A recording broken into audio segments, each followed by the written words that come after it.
Radio Bulan Dua Vata, Mekauti Kenda Vata Mai, Mai San Francisco ki Burubura, Sema Mai Ngai Waseayani.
Radio Bulan Dua Vata me kau ti kenda vata mai San Francisco ki pura-pura. Sema mai ngai wase yani.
Ana radio Bulan Dua Vata mai Beba Kamaru taki te kone avi kenda mai teko mona te kone na Beba Kamaru taki ana no de wasi ningo na vata na kabi benaka ni wakarambuka de dai na karosanga bulu di singa ni bulu kotoba au kenda baki kemni ani avi ngana bono ni sama teko mai kina ana kabi benaka ni wakarambuka de dai singa lebu mataka bongi lebu teko baka na beba no eso singa lebu teko se singai mataka teko baka be kemdo mai viti bakanui ni benaka teko ani singa bakaroa ni koa singa dhoko naki o ni taka ni totoka tunanraki wiketo and the tomba lebongo San Francisco e totoka tunanraki waki leiti ko na katakata ia na lomani vida na singa mai ongoa e sana rauni na waki leitali tinga mai na kena sana tekubu mai na batambata ia na tuwa kinin raki ke tuwa ki la tiko e na tomba levo go San Francisco wakanui ni vina ke tiko yani be kinda wa ki tiko yani se venga na vanua ni sema tiko mai kina na kavini kua ke wakaisenge matai ninga ona ninge sema vo tiko mai kina ke raunio ninge wasi atoka ngai ne na nonta wata watongo dona like dona share rau telanganio ni subscribe tiko kina ni to YouTube channel o ia na radio mbula ndua wata YouTube na sona ngau nai ndo dada buka tiko na nonta tō wata watongo na Facebook ia na YouTube na didi vina katunga koe a ke tondo bewa ko ngeti tiko eni kina be kiomani be sureti tiko eni kina mo ni sikowa tali tunga subscribe kina ni to YouTube channel baleta ni senga so tini ndo lewu na dada buka me wakai tondo wakila na nonta tō wata watongo na radio mbulando wata na Facebook wakambula tali tiko ani no moni to kaningo una wuninda kua ko kenda waki kiomani sureti kiomani me dana be toma ni tiko ani na nonde wasiningo na wata na kavi vina kani wakarombo kandendai nonda wasininga ona sena nonda porokaramu ve talanoa endo wakaidhuru tiko ena vea kavi ni wakarombuka o yani o tina lima kero na ve talanoa tiko eni kina ke marama kauvesi wasailangi na vukunga ni talanoa mai na ve longa niu sena ve kaiso ke tondo ve wakaungeti tiko eni kina ndau mai ve wakasala taki tiko ve wakararama taki tiko eni kina marama na ita ene wasininga no ya kanda wakawinu vena ka tiko kina kena kambani na Connect Fiji Care ena nonretu ve toko ni rao ni ndau mai rongodi tiko eni kina iso na ulutanga kana bebu ke sara tiko wakalebu wakambimbi na longa niu lebu ndua kanda kila sendo sando kila tuni ndagai mbutu ki merika mai kanda kiade ronika ni dio sanga vulka dio na pasente na itoke e mbutu ki merika mai se ado mai merika gona longa niu enda do mai to ya bukina o ya na longa niu ni caregiving sena venga rabi berni tambangasi bakatanga kina berni tambangone kara ngandreva tu na bebu ke se merangarabi na visinga ya na lima na kaloko ya na ono na kaloko seret kemni menda na gebe to mani talitunga kina bat kerto na ai songo ona gebe ka madala te kerto yani na dona ngona leka ngango yo ya me na ono kina vito na kaloko dona vital no vina kana buku ni programo ka kitota kero sando kadi vaka talitunga yani na programo se na bulimbeka membeliti kanda na biotini na bula vakawati bekemni na sengai na butiko sengai vakaidhuru tiko beka na vitala no ni vakawati yan ono kina vito na kaloko ka usarete ke mani ninge nana makitiko makina se vatonga na tolo yana tini ka 5 miniti na moni to kaningo uno vuninda koa ni mbula vinaka.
Sanangai o tinai walu e animuna na dawa salomamu ni wakaya mo araki au ni o tinai walu Samani totolo ya timuna na lomamu Kawakabuna na nomo veidamu Mai no huale animuna na yatamu Isalei oilei koiau Mate wale niunanuma Tiko tale o koia kobauda Sanangai o tinai walu Awana numatu nindaruna wakamau Na kena sewa ni sarui totolo na lomamu Kekonia warakiau Ne adoba ni o tinai walu Kena sewa na lomundono sarui totolo Domo na tuna o warola kaki Ni o tinai walu ko vila iwi Ko atauri wale mo isama ni kaki Sekonia mesetaki au Rekona reki katiko marau Mau di batanga mendua Na mura-mura non daru taurua Isalei oilei Nana una talei Samode isa samode leimonei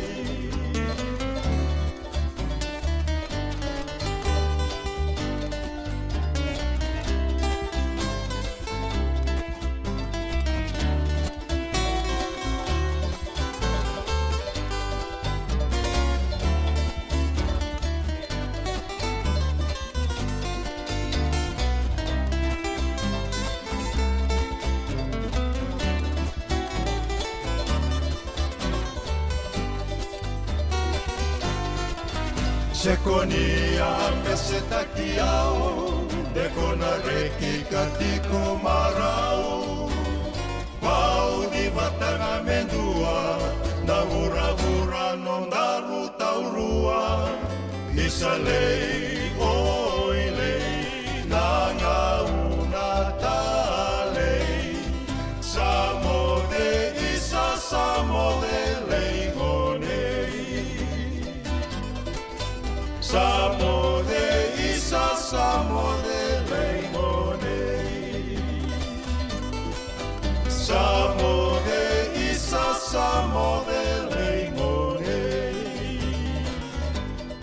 E senga dina ni kara o rawa na dhaka waka kekiwa. Ia endona kainda wipu ke ka waka mamanta taka tuna bengaravi o ia ke tuna kenda tō kakana. Na ika, na dalo, na bisikete, na reo bata, na sunbells e tinimbulu makau. O kenda tōna senga tiko ni nreiva, se senga ni waka motoka, kandau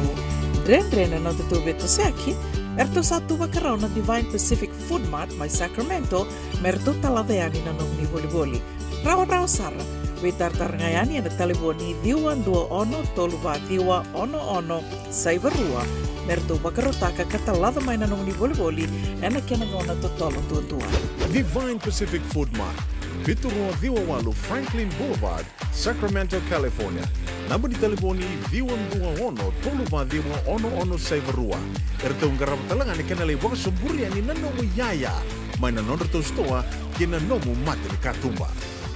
Nada masara mata me huli kina dono no life insurance policy mai ve Lincoln Heritage. Sinang ayaw sa nakakil ni tuta na katil kabitu ni akostita na 2022 o sangir ta kasarabiri ni tauna. Kami ngaya kina maga ngaya salah ko mana check. Sengat tali ni biara, sengat sarangan ni biara palilai. In time sarangan mai. So ang tali warga tali tunda warga. Ko tunggo. Au saya lo wa bengo pa binaktak.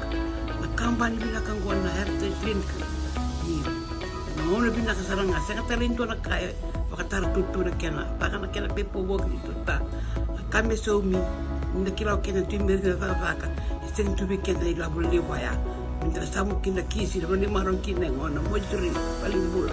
Kaki vai kama, taka wago na insuongo. Paya sarangana muna. The Lincoln Heritage Life Insurance dodonga e sa muna claim na lomini rosang bulu ka banewa. Kaya sa ruwa namba ki oti na polisi ngaya na lenga, di ko na beba sa oray. Dawi mati sa siyanga. Raw-raw sar na baka leo fo na telefoni. Text mai ki na mas seva walu-walu bandua tolu-tolu walu lima e na kena itutugu matelelai. Nungu chisu nungu banua. Dorongo de na vima mani ono ki na vitu e na kauni bungu lulu we kemandawe California. Vima mani rua na kavi ki na tolu e na singalewu ni lotilewu we kemandawe viti. E warotaka na New Methodist Christian Fellowship USA. Rongode na Radio Bulan Dovata San Francisco me kauti kenda vatamai. Sa, beda ba na kango. Nadamaya. O sabi wala ki baka leo fom ni daga yo senga ni kila na dami da kawa. O lemban lang katakatalanga yo senga tu ni kila na kisida ba na sotava. Kuni lengenda ubita lo te kisaranga na bika kitengore na Radio Bulan Dovata. O ina programa dava. Mai na vei longa niu. Rongode na 5 na kloko na vei kabini wa rombuka vei kemendo California. Tini karuna singale wuni wa roma vei kemendo viti. Ngoi vei to koniki na Connect Fiji Care. Endo na caregiving agency ni mo nito kay and the Limanan Rao Capital Mall, Suite Rutong Rolima, Sacramento, California. And the Wingraviki na o Mama Kavesi Voselani. Radio Bulando Vata San Francisco. Mikoti Kenda Vatamai. Na dhawi kalawa kay Mrs. Titilea na itini. Wei talanota ki kina na ulutanga bimbi ka daun rendre na kena wei talanota ki sewa sei ana matana lewu. Ulutanga ni tosu kiliu. Wei waka ungeti kan dau wei labeti. Rongode na wei kavi ni tu siti ni sibna tinikaro na tinikilimana miniti wei kemando viti. Sibna lima na tinikilimana miniti wei kemando California ana wei Singamoniti. Ana wei tokoni ni JJ's Food Shack, Santa Rosa, California. Rongode na Radio Bulundong Vata San Francisco me kauti kenda vatamai.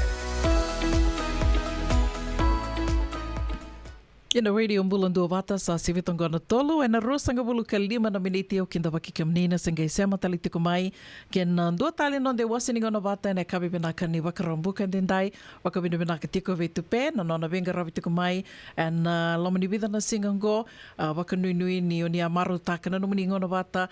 ken be ulutanga iso ndo mai dora kitiko ani no de wasiningona vata sena no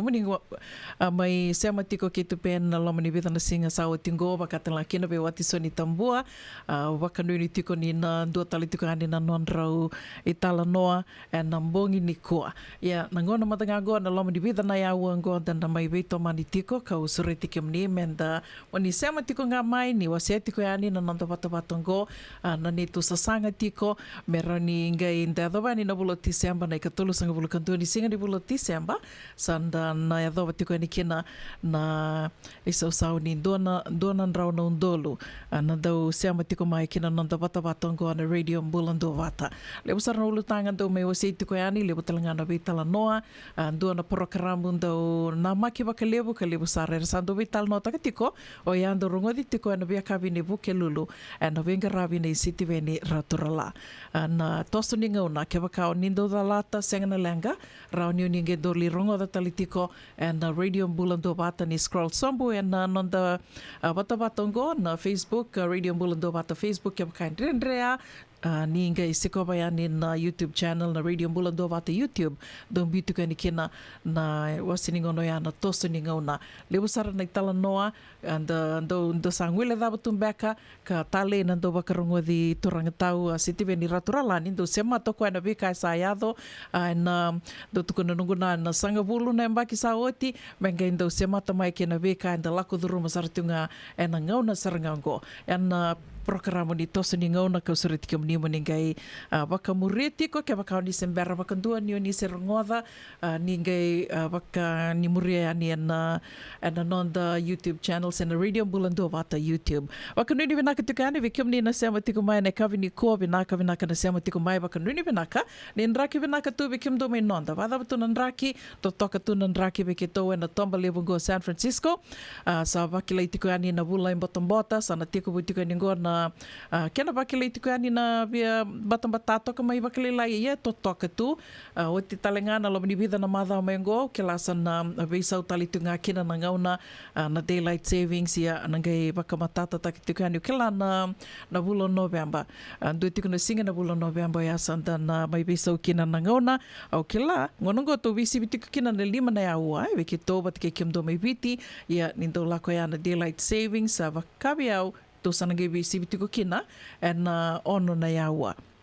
ia nangai bakande taki tali tiku ani na tikino ia au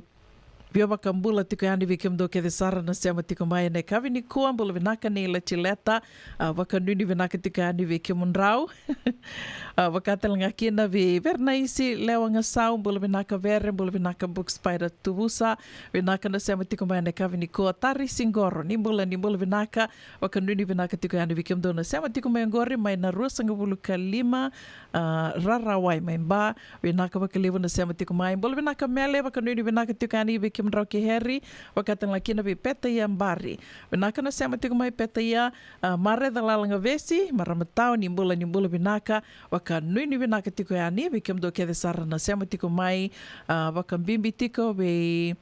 lalama mere, madara yawa ni mbula vinaka tali da reikoti, Margaret dhangi nimbua, ke kimdo ke de sara na sema tiku ngori mai serne, unagesa ngami uritha ni anomdu sere, mbula vinaka momo, panapasa vatu, waka nui ni vinaka tiku ia ni, vikimdo na Waka tiko kina singa ke Kandavu sena Kandavu Day na singa ni Mataka mai Santa Rosa wakatela kina vikimdo mai Sacramento wakambula talatingani vi Maramatau ke lera na Sovi mai San Jose unitaka ni ndo mbula vinaka tiko wakatela kina vi Chonendro Nimbaka bula vinaka Barada wakanuni vinaka tiko ani vikimundo mai na Marin County wakatela kina vi Leyte Servatu mbula kumbe wakanuni vinaka tiko ani vikimundrau wakambimbi tiko vi Nongundaku wane unitaka kan yon rombulong vinaka tiko bakatang laki na wana mboselevu Steve Murphy bakanuni vinaka tiko ani vikimnia na kavini kua bakambula talitungani vi Bals Rose bakanuni vinaka na bukuni venga ravi tiko na moni madhango na maramanasi nasi tiko na Dona balimbula lebu na vono lebu ngo Amerika ka wakanuni vinaka tiko na buku ni venga ravi sa mai bakai doritiko bakatela kina vitukana tamai mbuna ni mbula vinaka tabale watiso ni korewasa kerker ngero ni doma ni talanoa bakatela kina vi ali titu indraki maramatau ni mbula vinaka apisai mbavandra vinaka na sema tiko mai na mbala Crescent mai Newtown bakatela kina vi marama na ita mareta kalundau sandende au nitaka ni mbula vinaka tiko Baka mai Walnut Creek, wakanuni vinaka tikani vikimani na singile vunikua na kavinikua wakatelnga kina ve kimdo ke de sara sema tikongor mai Santa Rosa marama naita palu dava ni mbula vinaka oni anti mai sau wakanuni vinaka tikani kimdo ke de sara na sema tiko mai ngori na Wailea Street mai Batuanga au ni taka ni ndo mbula vinaka tiko na moni madhango wakatela kina ve nunia ranama bula nunia wakanuni vinaka tikani kimdo na vitamani mai New Zealandi ka senga telangani ndo ngule da vitikino kimdo ke de sara na sema tikongori mai Wailea kutu mbula vinaka sikeli na watu wakanuni vinaka tikani vi kimoni wakatela kina vi Anna Rose Hoyt nimbula vinaka di Lady D singa tavatali nitaka ni onro mbula vinaka tiko na itauke ni city ngor tosa me vivu ke taka tiko na itutu baka itauke ni city lewe San Francisco orto na ilawa ngo baka ni vinaka tika ni vikimdo wakatela kina vikimndra na viwa tini turanga marama turanga ke marama turanga tau mai Serne, rombula vinaka choni ki atea da tuingali, onu itaka ni ando mbula vinaka tiko na venga ravi tiko mai Serne, na moni madhango, baka nuni vinaka tiko hani vikimdo, ke kimni ke de sarna sema tiko mai, se venga na vano ni sema tiko mai kina, na kavi ni kua, singa levu, mataka mbongi levu tiko ni kua, vikimdo mai Engilandi, dombula vinaka.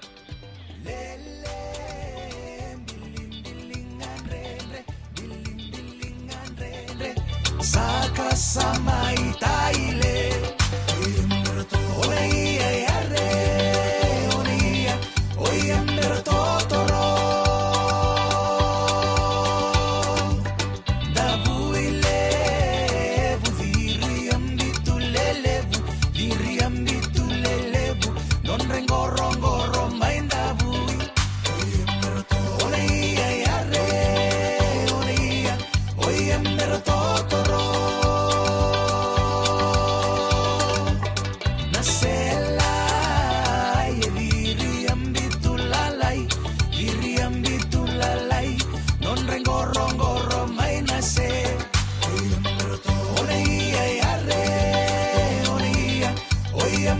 totoro mai mo mi sada unre nambongi sada unre nambongi vale ni vina levu mai oia yare oia oia mera totoro mai tai samba dinanu mamai vale ni via levu mai oia yare oia mera totoro sangai lolo na ua satangamu rabasua satangamu tangamu satandola dolandola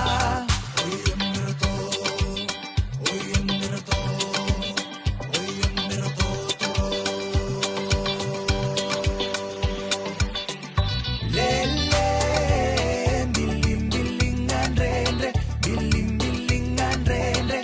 saka samai taile oia yare oia mera totoro davuile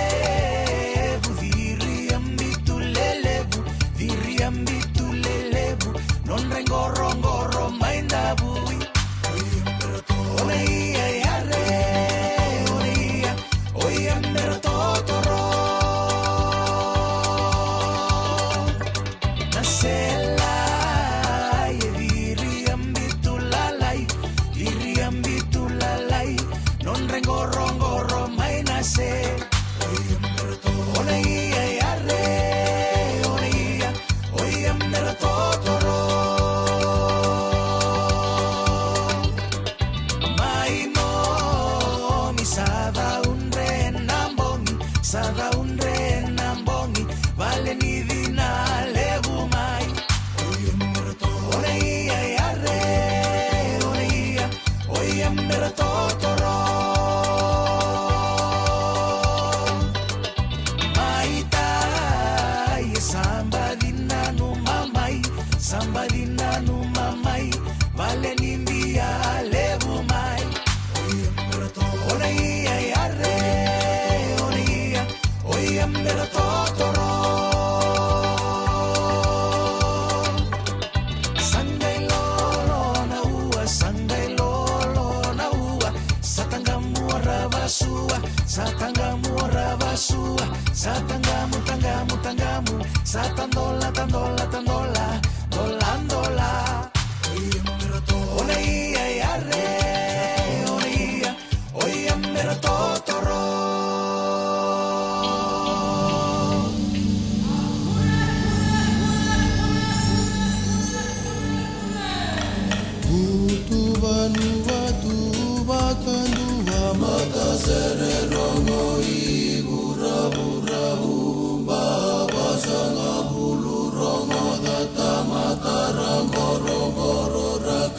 Ila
Isa, medang bela-bela na kango. Nadabaya? O sabi wala ki bakalefon ni daka yo senga ni kilana na medang kaba. Oleh malang kata-katalangan yo senga tu ni kilana kisida ba na sotaba. Kuni lenga daw bitong lote kisarangan na bika kitenggore na radio bulon dua bata. Uy, na program daba. May na bilong niyo. Rungudin na 5 na kloko na biya kabini mo rumbuka be kemendo California. Tini karuna single mo ni mo rumay be kemendo ibiti. Ngoy bito koniki na Connect Fiji Care. Endo na caregiving agency ni mo nito kay and na Limanan Rao Capital Mall, Suite Rutol Rolima, Sacramento, California. Endo bingarabikin na o Mama Kabisi Bosay Line. Radio Bulong Dova to San Francisco. Because kenda ba tamay? Do ba ka tutulot ko? Do sa alam pala mo din Sa permantangan to buli-buli, ngayon tali to ni stoa. Tolako.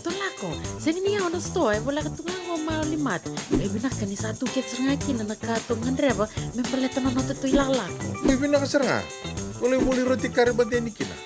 Daw to birito na bisi nga nagkarimateni, said means kaya na sausage roll. Gaya rito makuntal nga na bukas ang ilay mo na bisi. Karatal mo na address? 4525 Montgomery Drive, Suite 2, Santa Rosa. Do ba ka raw bega kina do na ni matubale, senong do boli nga ba ka matawa. Wala to mata kina mauli mata. Esa tu kede kina na yaya ni kakana. Yaya ni ti kina bikala lai tale so, kanda un rendre na kunea. Raw talaga ni kota ni nomni boli ke ba ni tigo man na Marine se Sonoma County, kan rendre nomni vila ko aki. Bitar tarani kina namani taliboni, 125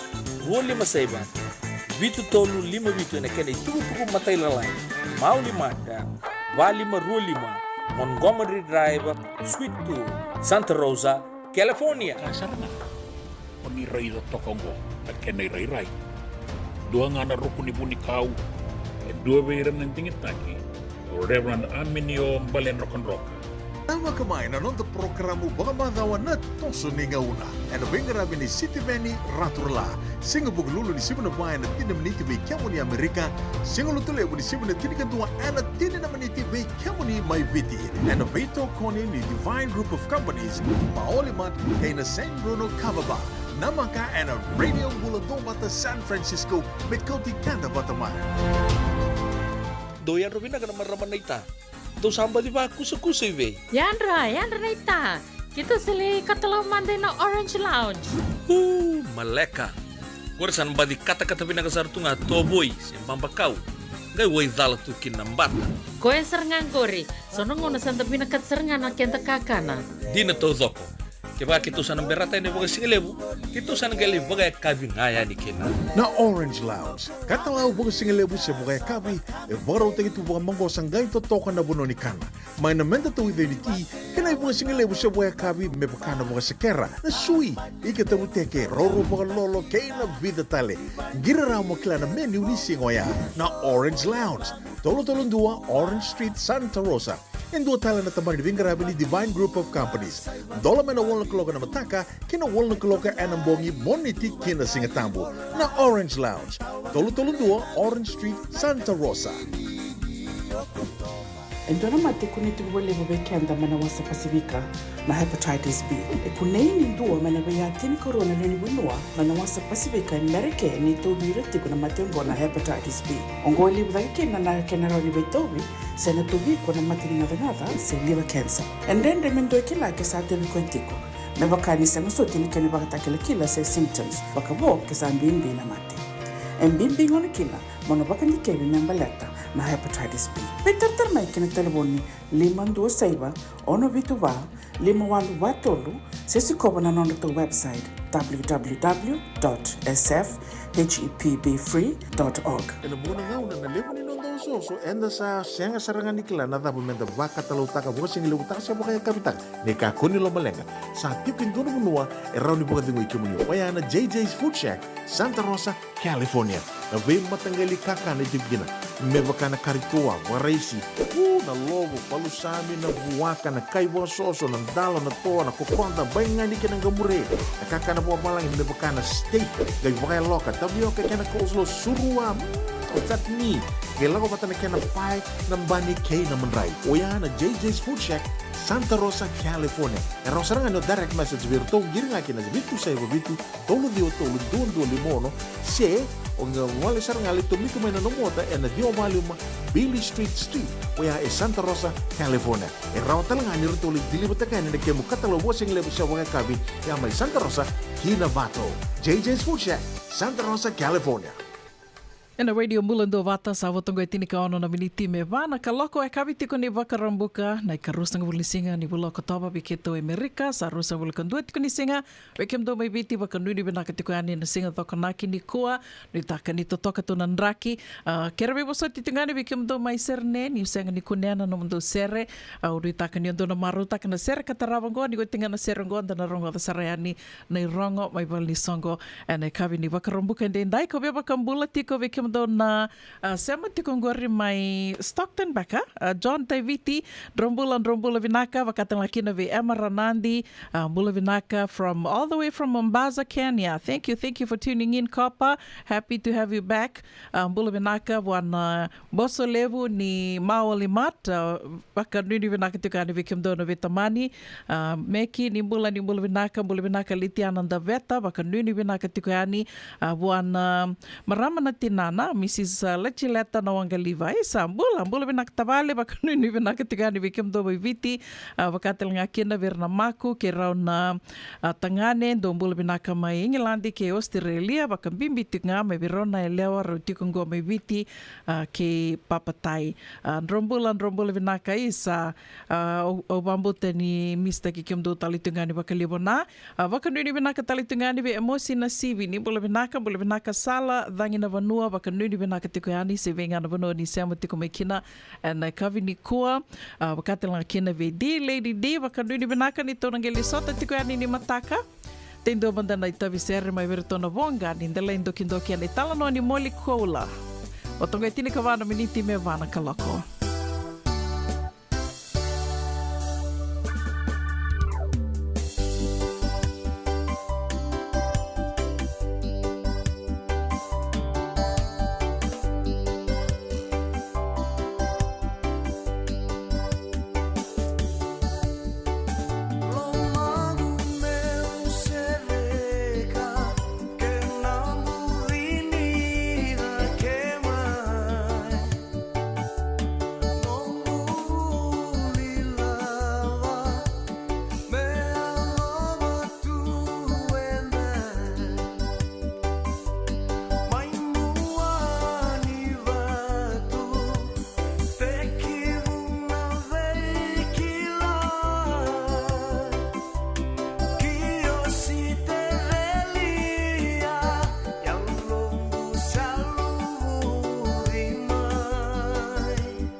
Ongo na rongo may bala ni Songo and a radio Bulando Vata San Francisco. Mekauti kanda vatamai.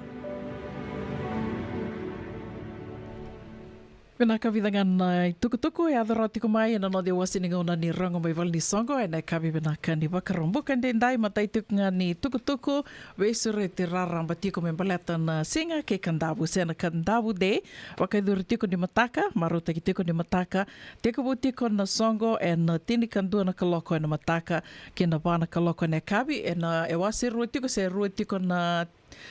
Songo na matai ni wase na wakaiduri tiko na mataka o yama na tini kandua ke na wana kaloko ne kabi kana wakaiduri tiko e na wā ono saiba Murphy Avenue Sebastopol o tia sanangai teka wuna ke na mbutukai wakaibua e na ono na kaloko e na kabi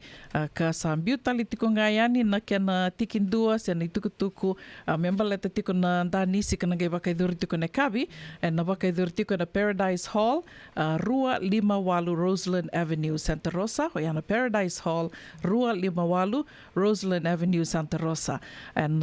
teko butiko and na ono na kaloko and na kabi kana gale kitaba sartiko and tini karua na kaloko and na bongi lebu rua sanga bulu kalima na dola na idurduru ke ni tuku matela lai raoni ni gebe tartareani ke apolosa na ibalu rua and na taliboni vitu saiba vitu walu batolu walu rua vitu tolu e ana vitu saiba vitu walu batolu walu rua vitu tolu sambiu talitungani na tikinduango na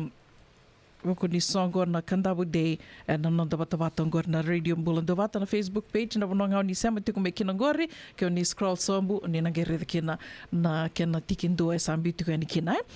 tuku kataraba ya dara talitinga mai na nonde wasiningo na kavi ni kua ngome baleta tiku nga na non reto vaka dira salu na lotu ke na break up reto na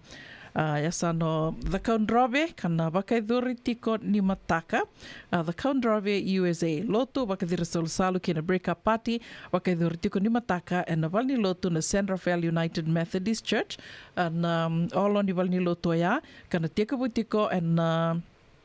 teko butiko na ndua na kaloko na singa lebu na bononga tiko kina na olongos beke mnina senga tiko ni kilas ambi talitunga ni na tikindua and nondo to batabatongo ia ke maka ni berongwa da walengango e na diwa Ross Valley Drive beke mnina sembera tiko ni kilana bono tiko kina na palni lotu e San Rafael diwa Ross Valley Drive 9 Ross Valley Drive San Rafael teko butiko mai na ndua na kaloko e na singa lebu ko bakambauta na gele kidava nga e na ngona nga e na kidava kina taura tale baka ivua ke na baka kabi se na baka singa lebu ni sureti tukina waka leo lebu. Tuku kataraba membaleta talitunga na go membaleta tiko be kemni na tumbo ni tiko na Vanua and na Bay Area go e wilikina na San Mateo, San Bruno e ava sarani be kemdo mai San Jose ke baka era ni vekotir na ngone kina ndona Vanua mera lakingande kina ka senga soti ni riba bitaki na non randau rau ni rambeka ni ratu ira ka nduata ni tuna non reinaki na bongi ni Halloween ni ngone endina ni ndekelato na bali Halloween yo ngone it's all about dressing up rando viandar na isulu era talitaka kena meba kamera bakatata murio tu endo baka rando reda na alo characters karando viandar na ken isulu ka ni via kotirani endona Vanua ka raunio ni reidir tiunga kina ka senga ninda na ririko tiko e na buku ni bekai soero ni naiado waka bimida sa kilato ngonongo ke do tuku ni tunga it's crazy out there anything can happen ira na tu ira ka ndua tani tunga na non renaki rawa ni kotirani na ngone ke nandua na trunk or treat ronga vitingo trunk or treat kelenga na motoka e na kelkel ni motoka santa ngai uku taka na trunk ngai bitu kina na chocolate kina beka ngai rando tali taka na ngone trunk or treat e na wakaidhuri tiko e na Rua Valima Ludman Lane e Millbrae e na Rua Valima Ludman Lane e Millbrae rauni randare ani na isulu da ngai rabi na kata rabi andar na ngone kana wakaidhuri tiko e na wakarombu kana ikarusanga bulu ka bitu ni singa ni bulu sarangango wakarombu ka Gona wakarombo ka meongo karusanga bulu kabitu ni singa trunk or treat me bale tira na ngone. Tukutuku ka tarawa me baleta tikunga na goendo na vuli ka watukuni tiko ani ni keto na mai veital no tiko e na ono na kaloko e na kawini kua ke rito na komiti ka rito didu waka tiko rito sasanga taka tiko na serto mimbita wata tiko na vuli ongo ngo na vuli waka toka i tiko I Still Do Marriage Conference Discovering the Way God Intended Marriage to Be na vuli ongo e na waka idhuri tiko ne karusanga vulu kavitu ni singa kena karusanga vulu kawalu. Karusanga vulu kavitu kena karusanga vulu kawalu ni singa wakambote ana wakarombuka mayongo na karusanga vulu kavitu ni singa kena wakarowai na karusanga vulu kawalu ni singa singa rua na vuliongo te kavutika na walu na kaloka na mataka kena tol na kaloka na kavi kartona mai veitumberi tiko kena o tala Mosese ke Catherine O'Connor ka wakatanga kena o tala manasa ke Senimili Kolivuso ya na wakaidurutiko na Madhamengo e na 272 North Bascom Avenue 272 North Bascom Avenue kartumbita watitiko na International Christian Assembly Living Waters International Christian Assembly ka tona mai wake tabitiko se ke tona mai vital no tiko e na kawini kua mai na ono na kaloko nenge na nama ki tiko mai kina woli te kitali tunga na kena tikiti se na idhuru me mbaleta na vuliongo senga ni dona ka senga ni somi doro tukuna nga na kai Vietnam do daka bat kira na dona ngona there's no free lunch koya dona ndrau wasanga vulu dua na tamata kene balbal ken rongoliani bako biotini se ke baka taum beka do beka rosinge vital no tiko ni via visurete tu mo ni ngoliani en vuliongo sen conferendiongo ya na ronan rau walu sanga vulu ken ro le ruai 140 per person and that's for 2 days ruana singa ninge vitu kutuku ni takayani na kiana wakamatay lalai o sariti kiam ni sa matiunga mai me bakani keto na mai vital no tiga ni kina e na ono na kaloko e ne kawini kua. O te tinga ni tukutuku e ne rongo mai wal ni songo e ne kawini kua me mbaleta tiku nga na lotu ka ngo me mbaleta tiku na nonritu na songo lotu na United Methodist na nibo sotiao na New Methodist USA New Methodist USA and wakaidurtiko na matay ni lotungo wakaidurtiko mai Canada and wakarawai ni katinka walu ni singa ni bulo November wakarawai ni katinka walu ni singa ni bulo November kina karusanga bulo ni singa ni bulo November yana wakarawai kina singa moniti from the 18th to the 20th November and wakaidurtiko na lotu mai Winnipeg and a Mitchell Community Fellowship Winnipeg mai Canada o tia sarto nange ngole sumbu mai rango and na buke lulu ne karusanga bulu karua ni singa ni bulo November fellowship ke na talanoa session o katalitunga kina no baka kabi and na baka durtiko mai Sacramento ya na Yam Buffet and Grill and 4300 wa tolu Seba Florian Road Sacramento sanange mai tini tiko na dona lotu doko bata and na baka rumbuka ne karusanga bulu kawa ni singa ke na singa tambu ne karusang vulka 5 ni singa ni bulan November. Wakarumbuka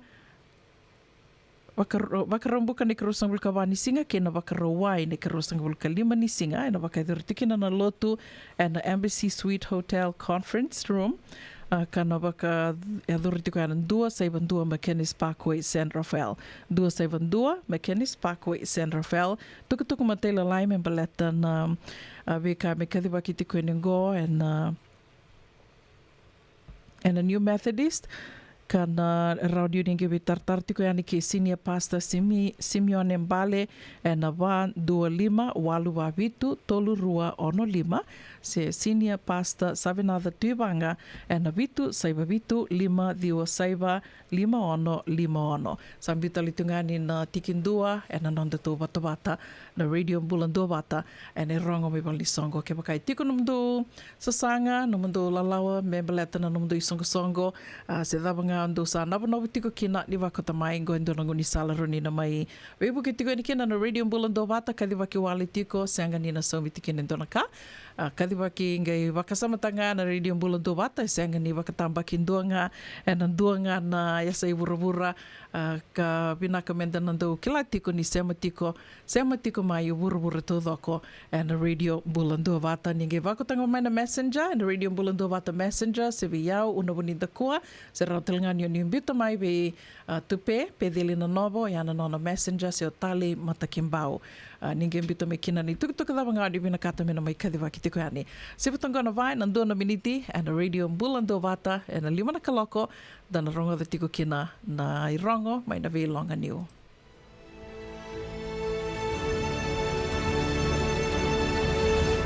Ongo na irongo mai wala ni songo, and a radio mbulando vata San Francisco, me kauti kanda vata mai. Samai sivitoka nga vai, na rua na miniti na radio mbulando vata kona bia waka mbula tiko yani, na sera kataravongo, ve ne mua, mbula vinaka o ni taka ni ando mbula vinaka tiko, mai na Orange Street, mai Santa Rosa, wakatelanga kina vikimdo ke the Sara na Zion Shopping Center,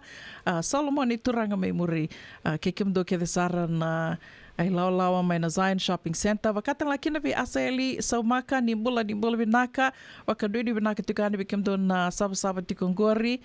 wakatelanga kina vi nau pasipane ne levu ni mbula vinaka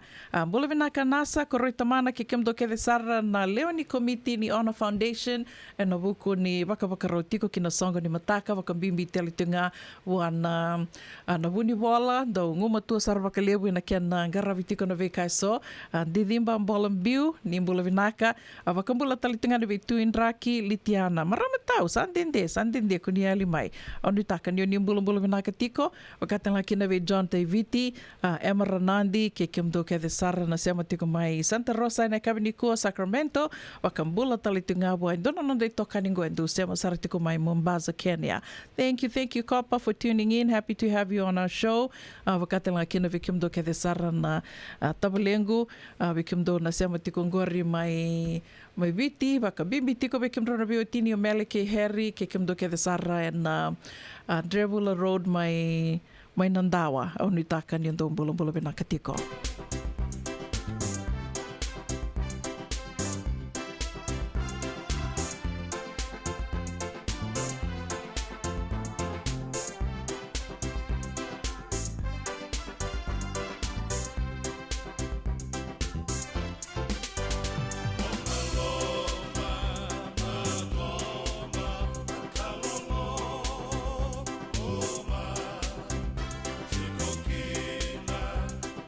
Hey!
Muna ngauna na levo ni nondo soso enda sa senga sarangan ikla na tabu menda vaka talau taka buka singi levo taka siapa kaya kapitak ne ka kuni lo malenga sa tipin dono munua erau ni buka dingo ikimuni wayana JJ's Food Shack Santa Rosa California na be matanggali kaka na tipgina me bakana karitoa waraisi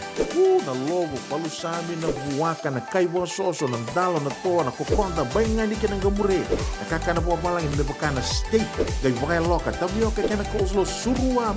Otat ni, kailangan ko pata na kena pie ng bani kay na manray. O yan na JJ's Food Shack, Santa Rosa, California. E raw sarang ano direct message virto, giring nga kina bitu sa iba bitu, tolo dio tolo doon limono, se, o nga wali sarang ali tumiko may nanomota, e na dio maluma, Billy Street.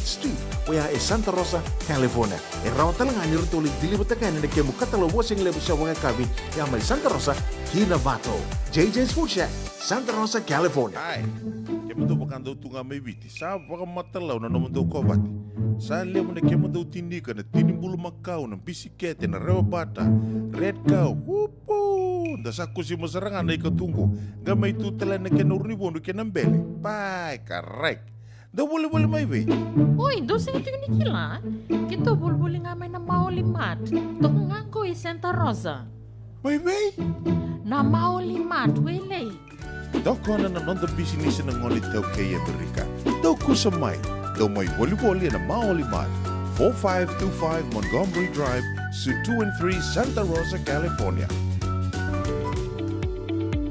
Yavalata, dio nanggay dalata and radio bulan duavata. Wait no te kina na bika membaleta na nondong bula. May weiran na kanan daw may natambanan ni bula so. Nasi na puniway. Promover na bana kaloka na Via Cabinet City and a veto ko ni Lincoln Heritage Life Insurance. Na company ni Life Insurance kang anitikan na kaibiti Amerika. Doyan Robina ka naman raman na ita. Do samba di ba kusa-kusa iwe? Yandra na ita. Kita sili katalaw manday na Orange Lounge. Maleka. Warasan ba di kata-kata pinakasartunga toboy simbang bakaw. Gay way dala tu kinambat. Koe serangan gori. Sono ngono santa pinakat serangan na kenta kakana. Di na to zoko. Kaya kita sana berata ini bagai singelebu. Kita sana gali bagai kabin ngaya ni kena. Na Orange Lounge. Katalaw bagai singelebu sa bagai kabi. E baraw tayo ito bagai manggosang gayon totokan na buno ni kana. May namenda to identity. Kena bagai singelebu sa bagai kabi. May bakana bagai sekera. Na sui. Ikatabu teke. Roro bagai lolo. Kaya na vida tale. Giraraw mo kila na menu ni singoya. Na Orange Lounge. Tolo-tolong 2 Orange Street, Santa Rosa. En dua tala na tamang ni Vingarabi ni Divine Group of Companies. Dola may na walong kaloka na mataka, kina walong kaloka anambongi moniti kina singatambo na Orange Lounge. Tolo-tolong 2 Orange Street, Santa Rosa. Radio Bulan Vata, may kauti kenda vatamay. May San Francisco ki pura-pura. Sema maing gay waseyani.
Vivo lá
Totoka nei tavi se roe ame vera tona vonga ke ngai loma ko te tukani waka ona no wakana nanu sandu na ngono balau ndage me rongo da talitiko na ndo moi nei ta Penny Seniasi and you was sitting on a radio mbulando wata sama e sipatoki na gona vai na rusanga bulu kan dona miniti a kavitiko ni wakarambu kan den dai o ni takani o ni mbulu binaka tiko ni takani anga rabi binaka na bitabi ke de sara ya dana numa mai ne tik tik ni madango ni dana sangame dana garava na madango sanda da batal mini kona singa wakarambuka au sanga tiko be tartar ke marama nei ta mama ko be si na buku ni nero ndo betal no tiko ko sangi wakasamtaka wakanga ai se kirungi sota tika na noa ni to sota boli mai na nondra songo ni na songo ni kavitu sanga bol kalima ni ambaki ni korni boli na andi da kombau school e awakami mai tini tiko ni nonrito songo na kena wakana numi tiko mai na kavitu sanga bol kalima ni ambaki ni korni boli na andi da kombau school e na madhau sawati e wakanga kitu singe sota tika na noa sa wawali tunga na totolo ni tosu ni ngauna ya autorongi kim ni manda na seba tiko mai wakambimbi tiko ngove kenda tona tiko tiko boli ngoa na tombale San Francisco andua bakila na kena lakoani na iwakaroni une sena earthquake alert lakoani na nomu taliboni lakoani na madhango bambuta na singa tu city mbeka mataka mbeka ni tu city lakoani na taliboni na earthquake alert iko bakila mbeka sesenga o wakila bina kasartoka na kena lako mai na taliboni o senga ni wakila me ababala na vale o tia ngai na bono ki tiko kina e tiko endona chat group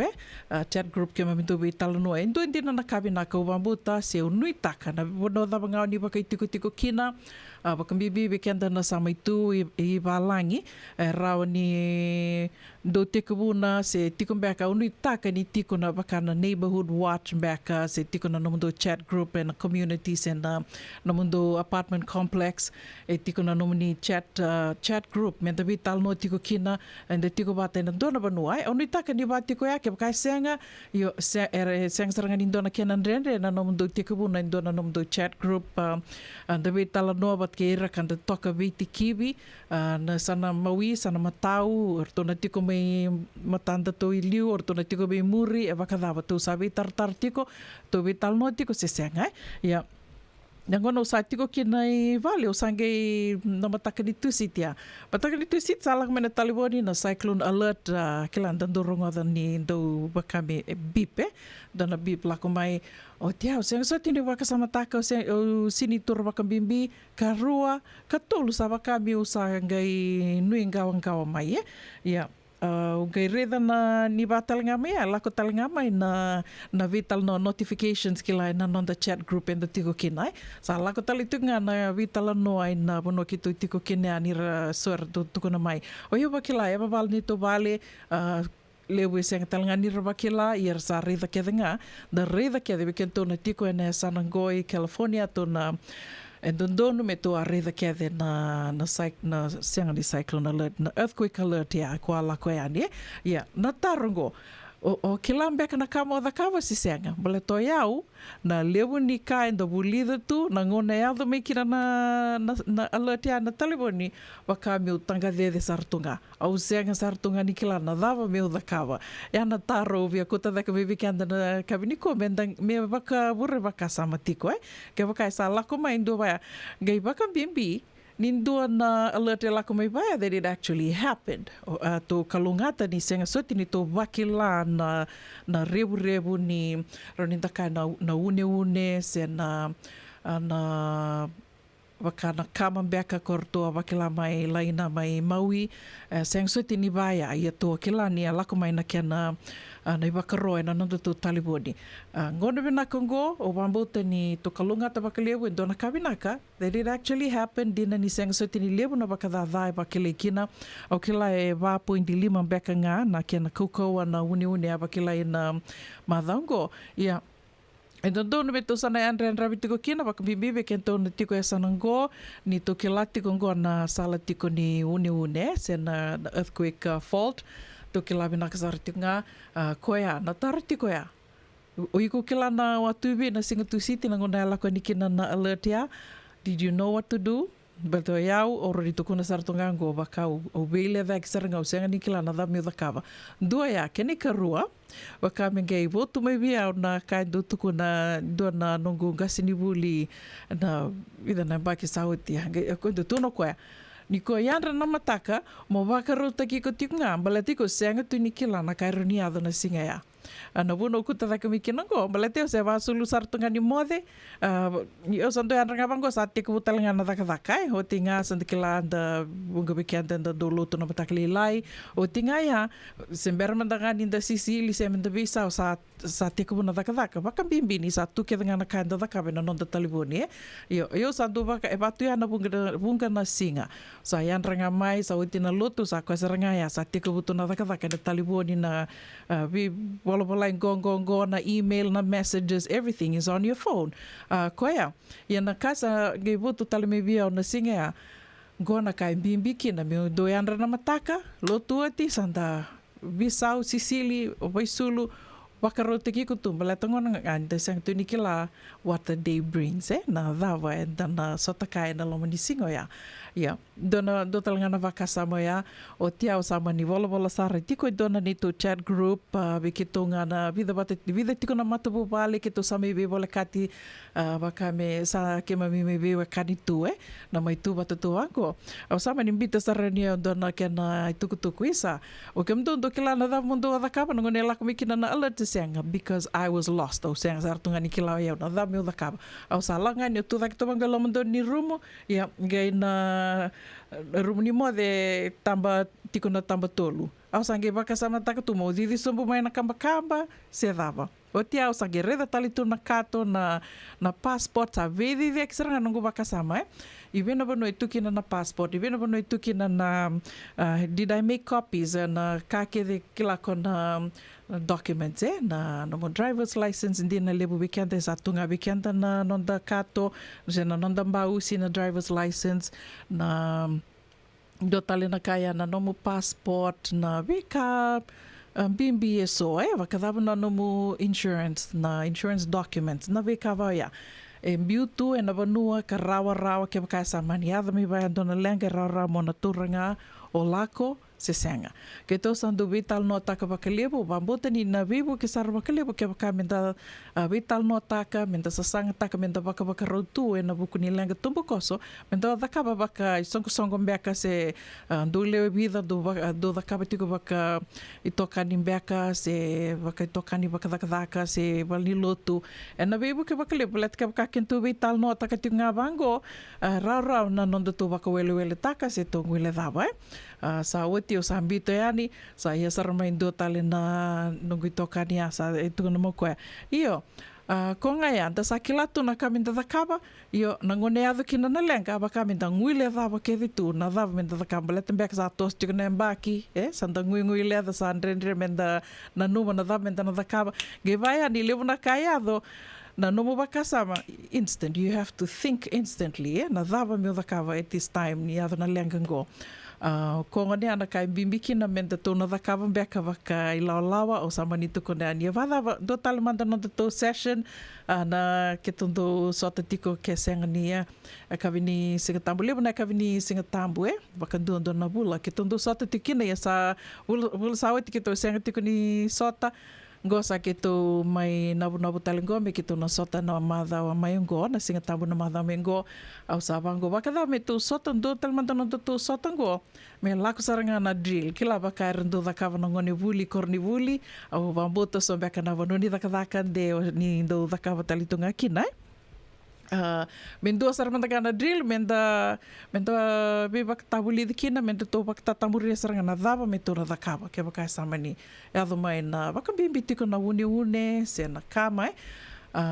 vambuta na kama beka raramba ni sa noitinga iko sana didinga itumba io no muna didi itumba do talanga na ka ondo wase tiko ni baka libu baka dava no 72 hour kit 72 hour kit weekend na senga tiko ni se tora rawa ni senga tiko ni se kila na dava na 72 hour kit go e boli takitu ikroni bolia be Walmart rautal ngani ko bolia na Amazon bitanga 72 hour kit and it'll pop up na kato e tu e na loma ni kato ya na peka ke de sara e rawa ni ko na mbula tiko kina e na loma ni vitu sanga bulu karuna ya ua se tolu na singa everything a person needs mena bula kina ke baka sama ni atu ndona lenga tubukoso e semberni tuku ni erando ka erakana ke nandau werando wakinde ke abana be kavango erakau ira ni na rawa tiko ni na tolu na singa mena ke yado ni be ko na bibu ke se na bibu etie ena ke maniado ndona lenga most probably tolu na singa se vitu sanga bul karona yawa yangona na buna e tiko kina ndona kit ka yadana tiko na 72 hour kit io e rani ko bolia be Walmart rani ko na bolia sang mantani madalan di tiko talanga bi Target e lebu na stoa bakair na stoa ni Sotia do boli takanda yaya ni Sotia non rea da Sotia tu endo tiko talanga kina tiko ke na kato ya na kakana na wai na no na tutubi ke na e ado mandanga na charger ni taliboni na charger ni ko na recho e tiko e so e tiko kina na recho ko ni ko wiri danga bango ke kasa mani seng namba tiri na be kaba ya yo na kake de bakabonga na no misulu ko ya rani ko ngai tawana kina ke bakai ko bakasa mataka mo na biuta bata talen do talen na 72 hour kit ni tawaka mai ko e sa tau tu mai bena kato yange o da kaba talen do talen na no mga bakata kiko me rani ko biuta kina na be kai ko kelani ko na ngandreva e na ngau nei ave kina dona lenga tumbukoso se ko kela o sali tau tu e na dona bonua sa senga ni rauni ona lako tali mi vale what would you need na loma ni tolu na singa no mui sulu so mbeka na kakana ikondo tali taka mokania me baka na etiko kela lebutu na energy bars na muesli bars na protein bars ko vai rara tu ni dobolia tau tu vena kato me tiko na bakasama na dava manda una ngandreva ke bakasama ni ado endo na lenga tumbukoso me rawa na nomu lako nga drena kato lako sabang garam pula serengai so ngana ka me roninda na mai beba kana numi tiko kina me anga tiko kina na nonda mai sema tiko na radio bulan do vata na kaya e baka yan ratio saranga baka burre baka sama kau ni takani na baka burre baka sama tali tenga bikemni senga walenga ninda vital no takatiko ngo na lenga eroni na ya vaya baka na une sena kamai baleta na ngono go ke baka to baka murre tiko na tuku na news santondo no meto na raisar tok manda to sanga manda meto na re manda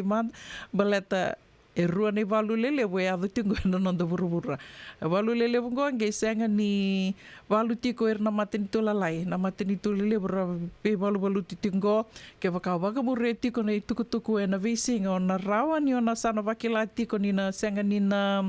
waka tartutu ni nandona ngona na yado mai na bono tu tiko kina se mania se burubura da banga enda tiko kina e va tiko ya na tos ni na kena i rei tiko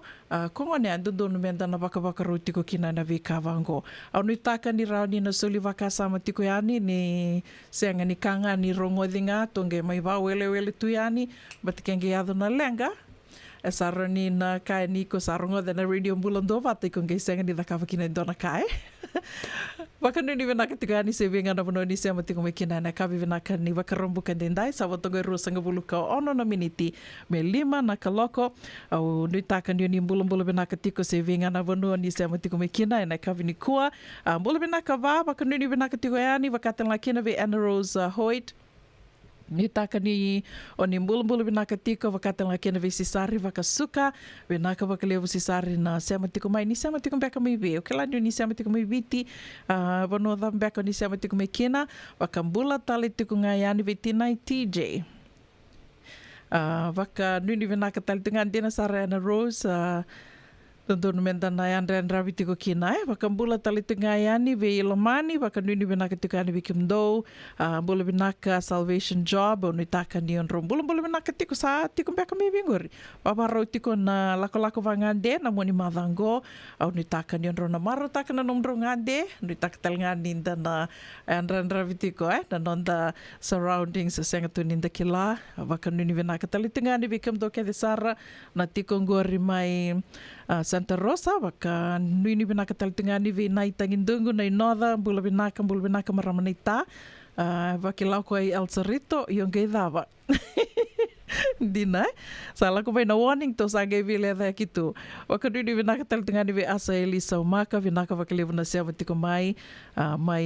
na Rockara Road waka nuini binaka talitengani obi wo seilangi ni bula binaka Jose rombana kandabu waka nuini binaka tiko yani wakatala kina vi Mel's no taka ni ndo bula binaka tiko na City Live San Francisco sekatala ni ngula da tiko na Serango o Merce ni na Ivalu ni bula binaka waka nuini binaka talitengani vi Suli na Novo waka nuini binaka tiko ni kaunana makitiko nondo tono mebe talno ena ono na kaloko na kavini kua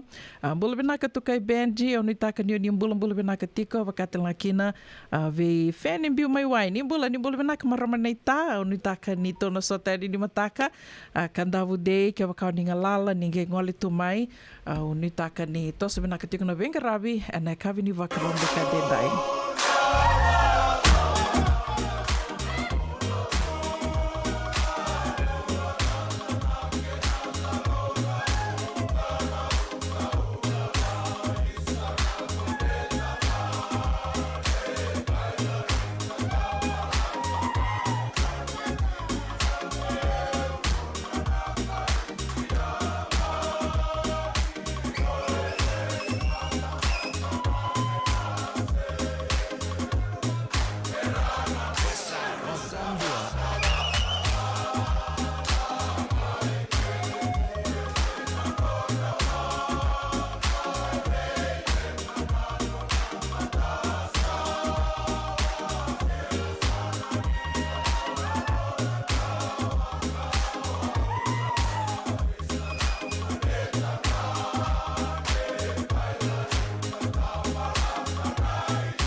Isa, beda kan bela buat mana kanggo. Nada baya? O sabi lagi bakal level ni daka yo senga nikila na me zakaba. Ole man lang kata-kata lang anyo senga tu nikila na kisita ba na sotaba. Kuni lang enda witong lo tegi sarang ana bika kitengore ne radio bulon do bat. Oh, ina program daba. Mai na be long ndio. Rungudi na 5 na kloko na be kabini bo rombu ka be kemendo California. Tini karuna single buni bo romai be kemendo eviti. Ngoi be to koniki na Connect Fiji Care. Endo na caregiving agency ni ngoni toke and the Limanan Rao Capital Mall, Suite Rotolo Rolima, Sacramento, California. And the Wingaraviki na o Mama Kabisi Voselani. Radio Bulando Vata San Francisco. Mikoti Kenda Vatamai. Nongu chisu nongu banoa. Dorongo de na vima mani ono kinabitu and a kabuni bugululu we kemadawa California. Vima mani ruane kabi kina tolu and a single level lotilevu we kemando ibiti. Warotaka na New Methodist Christian Fellowship, USA. Rongode na Radio Bulando Vata San Francisco, Mekauti Kenda Vatamai. Elevo tu na vima tanggali life insurance e Amerika. Kalevo talanga na kina idu. Yan na Lincoln Heritage Life Insurance, ang aniti kenda mo binaka na ito kay kanda sa may buhay tigo-tigo na buno lewo mo. Kaya wala may wangande, so sa may buhay tigo-tigo today. O dawi matitiko si Sen. Raw sara na mga leofo. Katigo talaga na ilawi maruroy. Lincoln Heritage Life Insurance. Nagkamba ni Dondo nga ito sa mga claim. And aloma ni Rosa nga bulu ka pa na yawa kasama niya na lenga isang oti karuan na yambag. Siko mo na website ka ito magori si TextBuy. Kinabasi mo walu-wandua, tolu-tolu-walu-lima and nakanay tugu-tugu matay na lang. Lincoln Heritage Life Insurance. Para katulog daw saya lo pala mo din Siyempre mandangan ito buli-buling, gaya o talito ni stoa. Tolako. Sini niya na stoa, wala ka tungang o malimat. May binaka ni sa atu kets nga kina nakatungan reba, may paleta na nato ito ilalako. May binakasar nga? Boleh boleh roti kari mateni kina.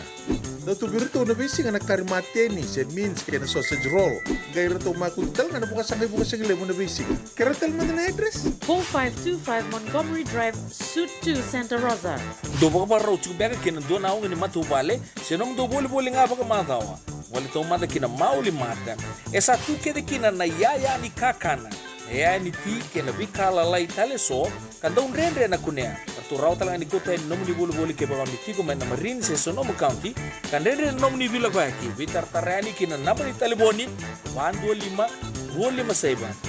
Vitu tolu 5 vitu na kena itu matay lalai. Mauli mata. 2525 Montgomery Drive, Suite 2, Santa Rosa, California. Radio Bulando Vata, Mekauti Kenda Vata Mai San Francisco ki Burubura. Sema mai ngai wasea yani.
Arto mai veva kamaro tak tu kania vikenda na lau na dela sea ni voso tiau e nei tala noa ni vola singa ko to mekina na ngona ni sa votongo idiona miniti me 5 na kaloko. Ai ana ngona be kito ana tomba lebongo San Francisco o to kona tiko ngo baleta ni ono matangango Amerika na kena pakai tamera endui tu na ngona sana banua be sibiti kona tona yawa sana banua na ruana yawa sana banua e be sibiti kona tona yawa dinanga ni tiko batanga na matani tu lebongango Amerika be sibiti kona lima na yawa dona singa be kenda tomo ibiti ka wakanduni be naka tiko yani be kemni ke sara na siama tiko mai singa tiko ni dhakonaki na singa ni kua singa talangani kana sasalum baka ni waitui na makete bakatalakina bekem do na siama tiko ngore mai Australia mai New Zealandi au ni taka ni tosa benaka tiko na venga ravi na ndo tale na mua ni madhango bekito na tomba libongo San Francisco somebody lebutu na onga na garavi tu na mua ni madhango ya ketondo vital no taka tiko yani na iwasiningo na ni longa ni umbaleta ni nandona ngona endo watungo no kubaka samzaru levo no onga na mua ni madhawa ya sangela lako tiko na kena sa levo tiko mai ni toke na pono levo ngo na buku ni kena mai garavitu na dhaka garavitu na bula ni matabu vale gai nda kilabi na katiko na matangali dhaka mai dhaka tungo na matangali wili niu e mai waka iduri tungo ya waka miko mai songombutu sartunga levo na vanua songombutu tu na vitu na singa gai randondrendre na mboso randrendre na non rasulia tu weekend na singa menta wakathangi kina da dhengu mandanga kina sono bono ni dhaka e batu ya sangai tu tali sono bono ni dhaka sangai wakatau sartunga weekend da na non da dhengu non da rauni dhengu kina non da dhaka tu mo vitu tu na singa e wakatau sartunga wiko gai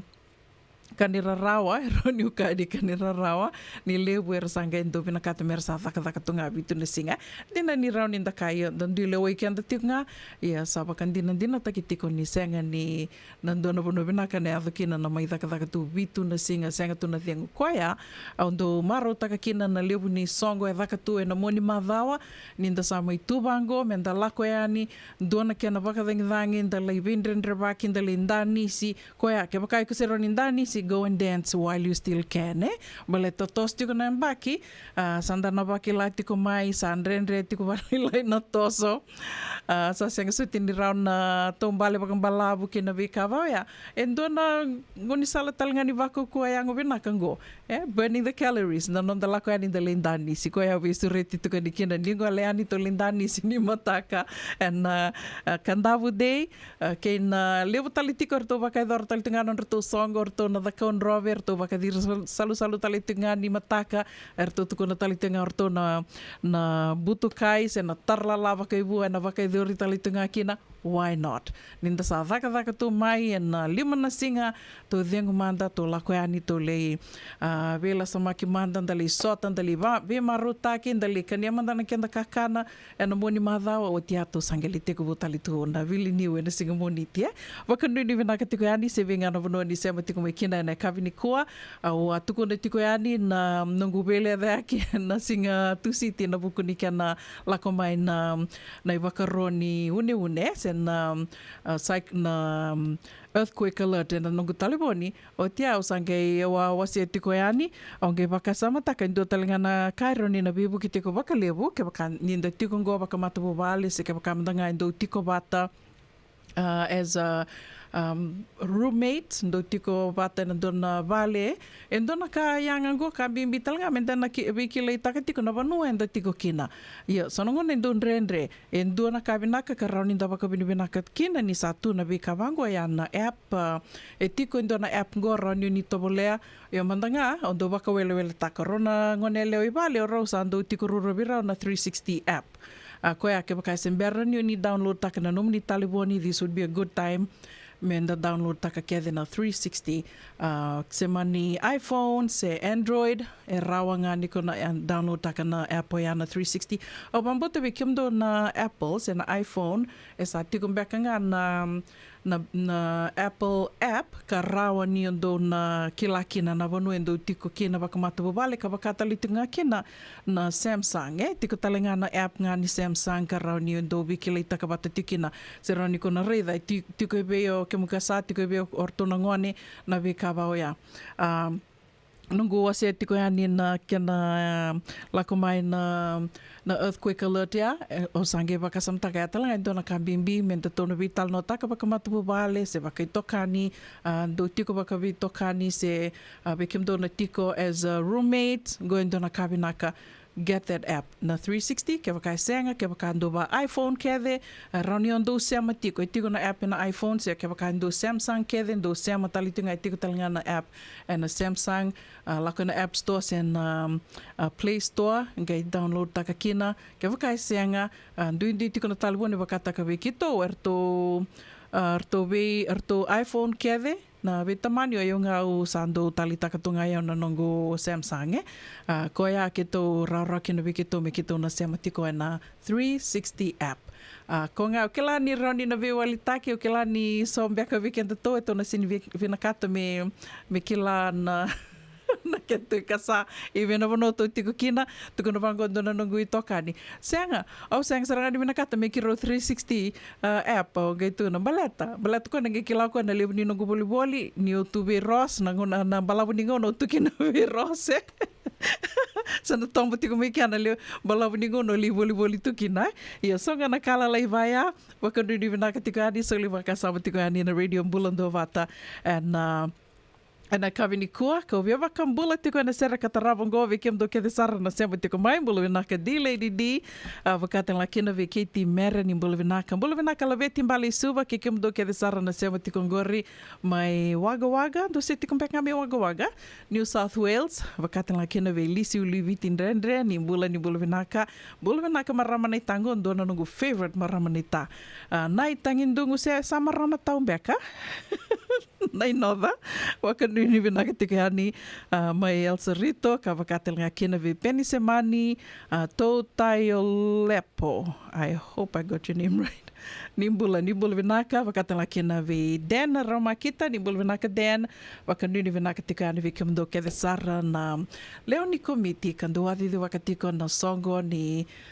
kana mai adabatiko na kavitu sanga bulu kalima ni ambaki na Andeva Kambau School wakambimbi tiko wana marama presidente marama naita bol benaka fenim biu mai wai au nitaka ni sa viengu benaka sa wakarutale na dotale na mata butu kai bakai bua no muni madango wakanudi benaka tiko ani ka wakambula tale tungayani ve Lucy Keisebu venga na vonuan rovili ni tiko kina na kavini wakarambu kendendai ngome na nomun rautale tunga Radio Bulando Vata sa watongoi rona miniti me 5 na kaloko na manito kani una vuninda kua ni Bolavenaka.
ke ni sanrenre mai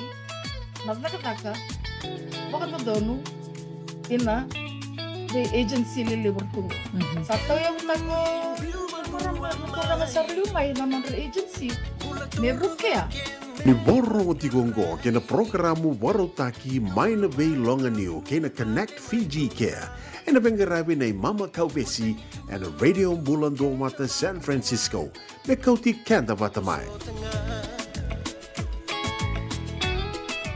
Sakera be boso te tiko mai o maramanai tani vea tobi mati tiko wakalilai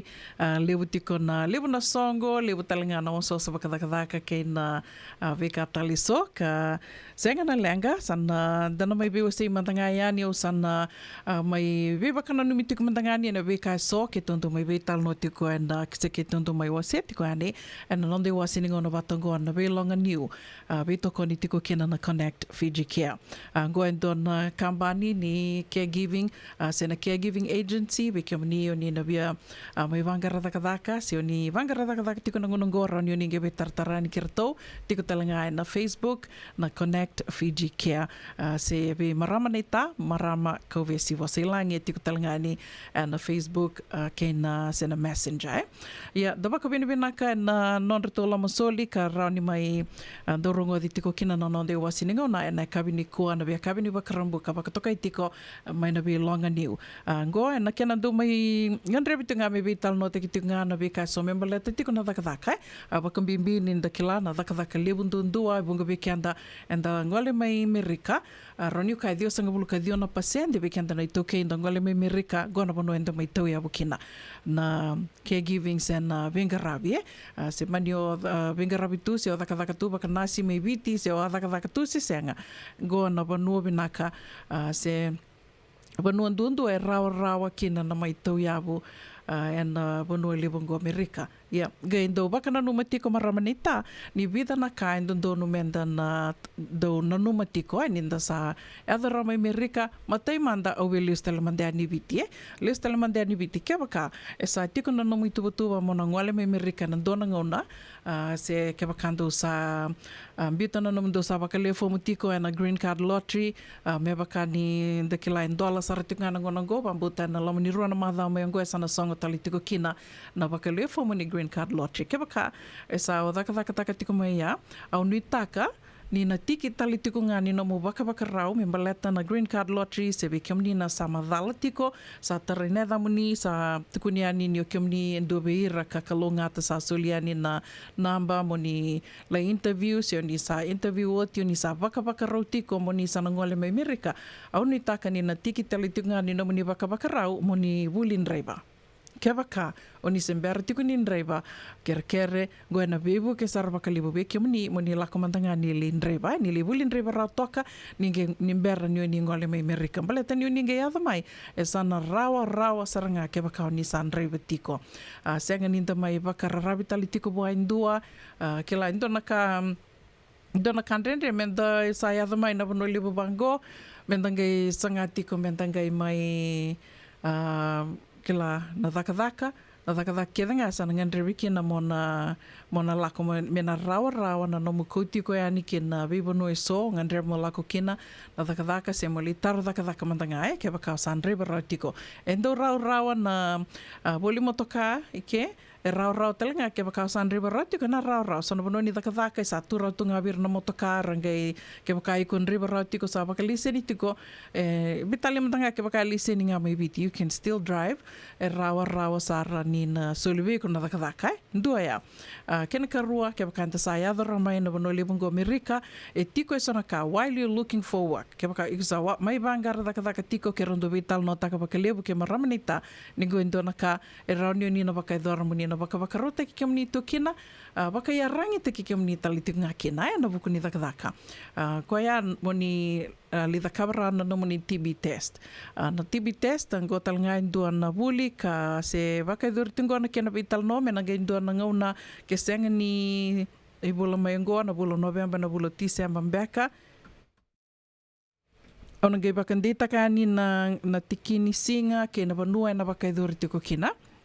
Ia, na baka idori tunga mai Santa Rosa na dona bonoi Santa Rosa e dakia na baka idori tiko kina na kena laki ndike vise mena tauri na nomu TB test sanga niona soma kina indona ka ia koia ni sema tunga mai kina Radio Bulando Bata ia indua tiko na bibu ke ngoli tiko mai na songo talinga kartondo veto koni tiko mai na Radio Bulando Bata o ia na Regional Pacific Islander Task Force ka mai sa mai rto vako bate tiko e vana i songo lotu ka sa vaka toka i tiko na i songo go wili tali tunga kena na Radio Bulando Bata kena Regional Pacific Islander Task Force me Fijian Health Ministry the Fijian Health Ministry oia senga ni wakatamba kindua kinandua na songo lotu se ndona banua se ndua ngana banua senga ngobe kenda kede na itoke na kaiwiti kanda sami wakaitiko na banua libongo Amerika wakambimbi tiko be kenda to California koia na Fijian Health Ministry sa mai toia buta kitiko na tik buni ambakiongo karto sa wakatiko kina na songo lotu e pa ia tona songo lotu ngo me baka na Wesleyan na Petaluma Wesleyan vakatelinga kina na Kenanivo kirto na ruatalitiko na songo arto na Fijian Health na Fijian Petaluma Fijian Ministry ya talenga bata ke na dua tali tiko na nortu isong-songolotu o taltala laisini ang garasie o bambuter tu etiko nortu walnilo tu mai winter goa mai Santa Rosa nga bakalele ni dake ya ke kasawili tiko kina radio ambulando vata ke na Regional Pacific Islander Task Force ena kena ngai ena laki wakai dhuri ngona kena na TB testing kena nonda na bulida na beka so member letter na TB test io e ana gele ke wakai dhuri ani kona ngai wakandi takani na kena tikini singa kena vanua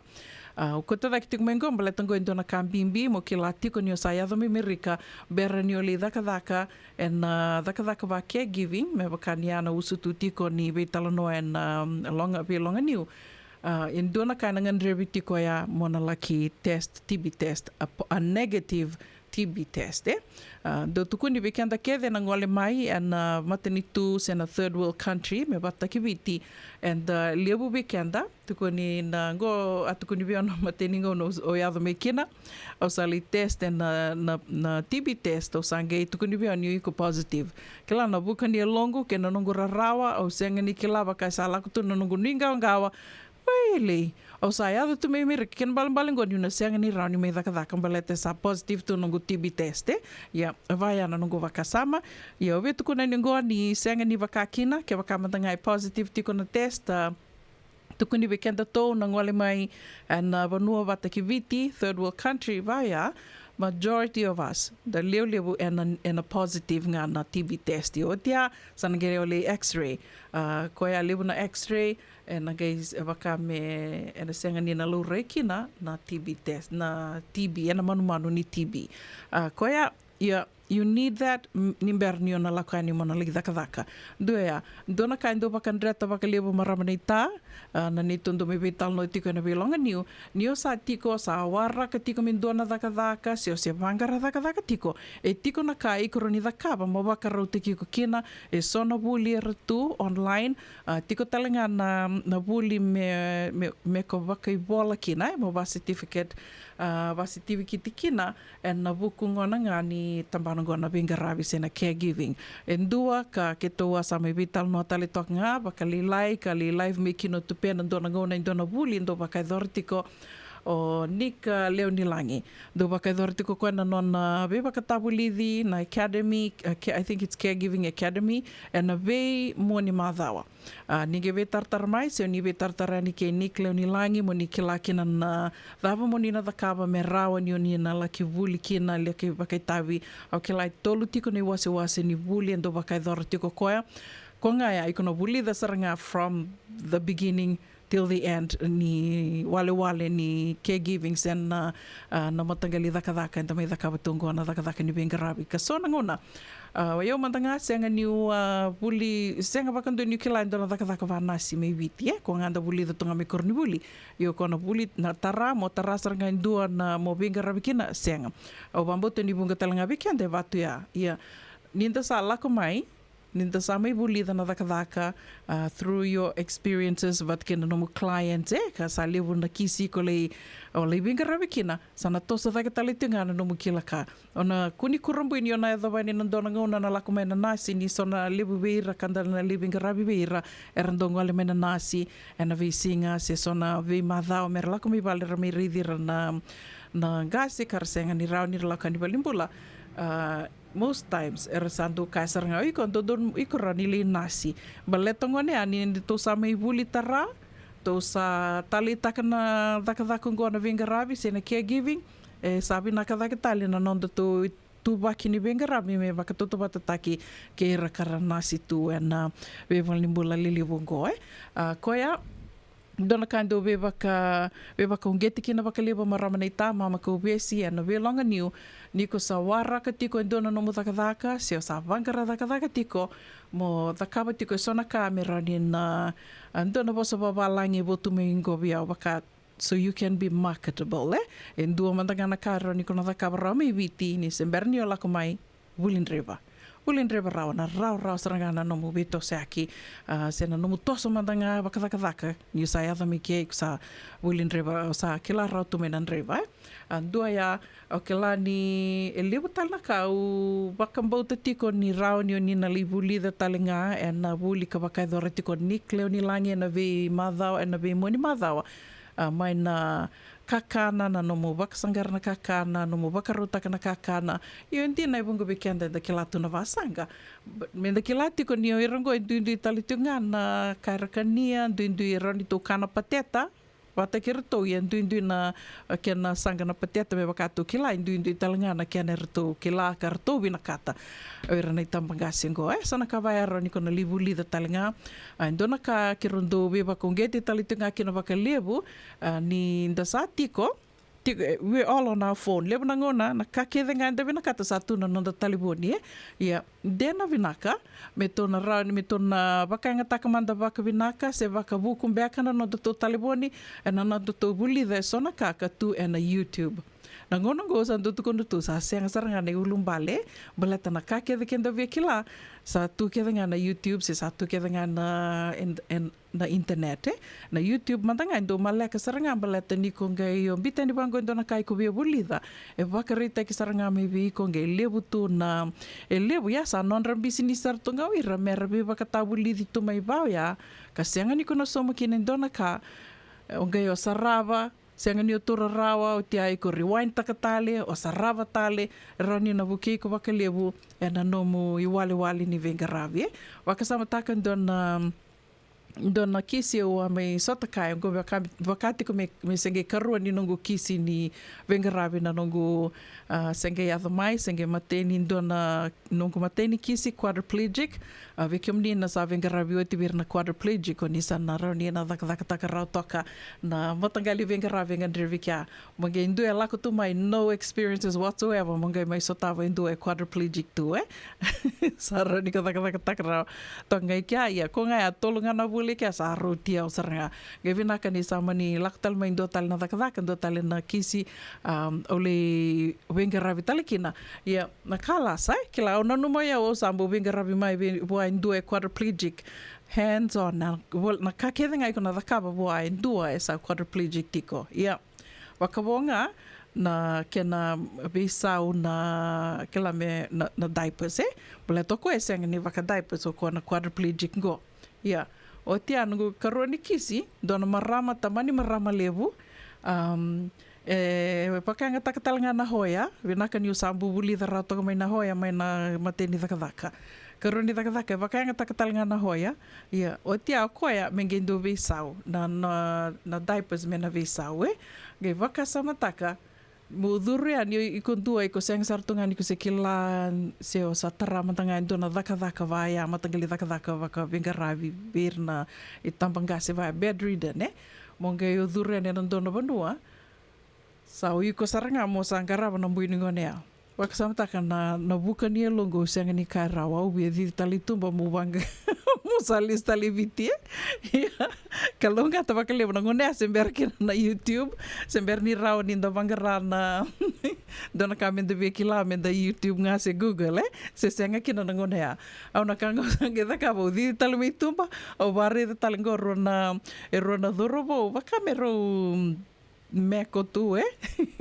ro venga rabiti ngone bimbini ngone ro araka tiko ro mo ya dane o ro lako na nongo nge redanga ni sa bia bisa o bini ngone ngai sa tu ni kila na mo da kaba au di tale mai o ka de virau o tu ni viran rowa ker ro lako mata mai ro barita ka mata mo viso te ki ko pa kada bai ya o sa tu ko tu ni ro ni da ka ni kila na da kada kai ya ko ngai ya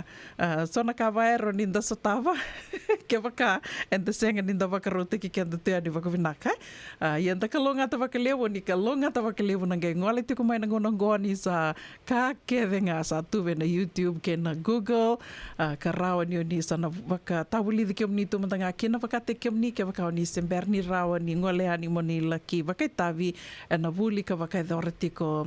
o nika leoni langi na ve moni mathau ai. So ngana ka me dana wakana numitunga kina ve tal no tunga ka mai lewena tuna no de wasining ona ni rongo mena ve longa niu me waka ndo me benga ravitiko kina mama ko vesi tobe mate tiko koe wakalilai na mathango wakanui ni na vengo bena kana ma amoni mathango rao ni dana ge me veito mani talitiko na wakarambuka mai ongo. Ke wakai tiko sona kao ni vina kata sona ulutanga mbeka ni na vina kata mena mai vital no taki na nonde wasini velonga niu na vea kavini wakarambuka si vina 5 tini na miniti ninge bola mai. Ni wakota mai rao ni bola ve mama ko vesi se o ni mbiuta mai veau se ve tupe se ve tale matakimbau na messenger me rao ni damai vital no takatiko ya ni na nonde wasini ngona vata na ve longa niu na kavini wakarambuka me anga tiko na nonda do se matiko na radio mbulando vata se vadava ya ke waka o ni do lata na vital noa na nonde wasini ngona vata na ve kavi ninge do se mayani kina YouTube channel radio mbulando vata na YouTube e tu ke kina na vital no kede na ve programa kede do mai rongo tiko ya ni na nonde wasini ngona vata na ve kavi sa se vitonga na 5 na rosanga vulka 5 na miniti. Rao iro na chiko rawiki ni sanrenre mai na taka baka donu ina the agency lili bertungo sato yang tako orang sarlu mai na non agency me bukea Ni borro tigongo kena programu warotaki maina vei longa niu kena Connect Fiji Care ena bengarabi nei mama kaubesi ena radio mbulando mata San Francisco me kauti kenda vatamai. E senga dina ni kara rawa na vaka kekiva ia endona kainda wipu ke kawaka mamanta taka tuna bengarabi o ia ke tuna kenda to kakana leika na dalo na bisikete na reo bata na sunbells e tinimbulu makau o kenda tuna senga tiko ni driver se senga ni vaka motoka katau Rendre na tutu beto seki erto satu bakarao na Divine Pacific Food Mart mai Sacramento merto talaveani na nong ni boli rawa sara Witartar ngayani na telefoni diwan 21 saivarua merto bakarotaka katalada mai na nong ni boli ena kena ngona totolo tutua Divine Pacific Food Mart, Viturua Viwawalu Franklin Boulevard, Sacramento, California. Namba di telefoni Viwan 21 saivarua. Erto ngarap talangan kena le waka suburi ani nanomu yaya. Mai na nondo to stoa kena nomu mate ni katumba. Na dhawi kalawa ke Mrs. Titilea na itini. Wei talanota ki kena na ulutanga mimbi ka daun rendre na kena wei talanota ki sewa sei ana matana lewu. Ulutanga ni tosu kiliu. Wei waka ungeti ka dau wei labeti. Rongote na wei kavin di tu siti ni 7 na tini kalimana meniti wei kemandoi viti. 7 na tini kalimana meniti wei kemandoi California ana wei singa moniti. Ana wei tau koni ni JJ's Food Shack, Santa Rosa, California. Rongote na radio bulundong wata San Francisco me kauti kenda wata mai. JJ's Food Shack. E tiku kena na kakana boka bitki me pakana kokonda. Lobo benga ni ngai kani doitu na budi nan dalo se tapioca. Na kakana boka malangi me pakana steak pakai loka kena coleslaw. Wee! Na kari toa sa wadha badina na kani kana. Kay tiku talanga na nono specials and lomo ni madawa. Dau tamba na Facebook. Na doi ni tiwa ya na bani mandrai pai ke na bungatale. Gore na JJ's Food Shack. Viu Valley mo Billie Jean Street, Santa Rosa, California. Karo talangan rito dili mo yang may Santa Rosa, may yato sarani kinavato. Girit-rito sana kinavitu sa ibabitu tolo vio tolo dundu al limono. JJ's Food Shack, Santa Rosa, California. Kasar na. Paniray na tokongo, nagkenay ray-ray. Dua nga na rukuni-buni kau, dua bayran ng tingit-taki, Reverend Aminio Balen Rock-and-Rock. Tawa kamay na nonto programu baka madawa na toso ni ngauna. Ano bengarabi ni City Veni Raturla. Singa buglulu ni sibuna bayan na tinamniti may kiamo ni Amerika. Singa lutulebo ni sibuna tinikantua ana tininamaniti may kiamo ni Maiviti. Ano veto koni ni Divine Group of Companies. Maolimat kay na San Bruno Cavaba. Namaka ana Radio Buladong Bata San Francisco. May kauti kanda Batamay. Denran baka nang wala ni Kibalilo tinapuko ni oso-oso pakadadaka. Sendrak-ndrak baka na itos-tos nimbula, kuha nilenga sinui gawa-gawa. Nana magi-mai kina programu warotaki, may veratao na New Methodist Christian Fellowship USA, nonggu chisu, nongu banua. Rua vena vima manione na kabini bugu lulu be kemundo e California. Vima mani dua na singilevu ni lotu levu be kemundo e viti. And a radio bulando wata San Francisco. Me kauti kanda wata mai. Do yan Robina ka naman raman na ita. Do samba di ba kusa-kusa iwe? Yandra na ita. Kita sili katalaw mande na Orange Lounge. Maleka. Warasan ba di kata-kata pinakasartunga toboy simpang bakau. Gay way dala tu kinambata. Koe serengan kori. Sono ngono santa pinakat serengan na kenta kakana. Di na to zoko. Kaya kita sana berata ini bagai singlebu. Kita sana gali bagai kabin ngaya ni kena. Na Orange Lounge, katalaw baga singilebu sa bukay kabi, e baraw tayo ito baga manggo sanggay totokan na buno ni kana. May namenda to identity, kanay baga singilebu sa bukay kabi, may baka na baga sekera, na sui, ikatabuteke, roro baga lolo, kay na vida tale. Giraraw mo kila na menu ni singoya, na Orange Lounge, tolo-tolong dua, Orange Street, Santa Rosa. And dua tala na tamang ni Vingarabi ni Divine Group of Companies. Dola man na walang kaloka na mataka, kina walang kaloka anambongi moniti kina singatambo na Orange Lounge. Tolo-tolong dua, Orange Street, Santa Rosa. Sa may mamandono na 5 na Radio Bulando Vata San Francisco, may kauti kanda vata tikumay na kabitiko ni Bakarambukan din dahil ni karuni sing arroz ang ubulo ni singa. Di buloko toba, usarit ka mani ni sema tiko nga mai na ono na kaloko, kito na may beto mani tiko ni kina, kito na bakalisilisi rito na marama na turangar to didi bakatiko na komiti ni songo-songo tunggu na Living Water International Christian Assembly may na South Bay sa may San Jose kakito na may betal no tiko na buku ni Wuli kito sa ando kadi bakatalitungan ni go na Wuli siya na konferendi tiko membaleta na nondambula bakawati bula bakawetini dola tiko na bisureti bekamniyo ni na bia bakaitabi tiko siya ni bia ngoleani bia laki rongoda talitunga na Wuliongo Wakatokaiti ko na I Still Do Marriage, Discovering the Way God Intended Marriage to Be. Karoon na may wakaitabi ko kino talatala mo sese kay Catherine O'Connor kay talatala manasa kay Senimili Kolibuso. And wakaidurti ko may San Jose, yan na kena wakamatela lai kito na may waital no tiko ni kina. And ono na kaloko kay Lemba kay Nathaniel Mateiwalu bata kay Suli kay Timothy Ului. And ono kina vitu na kaloko na kavini kuwa kasarit kamni kaya wakaitu eso na nomoni wakatataro. Membaleta tiko na konferendi ngo kana wakaidurti ko na moni madao mengo nige sema tiko nga mai kina nodi wasiningo na vatongo na Radio Bulando Vata. Yana ngono ngo bia bakambula tiko ni kina bia waseta litungani na serongo. Vikim do kede na sema tiko mai do Bulando vinaka sista buki raf wakata la kina vi Anna Rose Hoyt. Benga na vuno ni sema tiko mai kina bula vinaka turanga na itaka wa yana kaudhiri wakanuni vinaka tiko yani vikim do bakaveta mani Sangtala ni gola da vitiko kina Tumbui Grace bula vinaka sista wakanuni vinaka tiko yani na buku ni vaka rau kina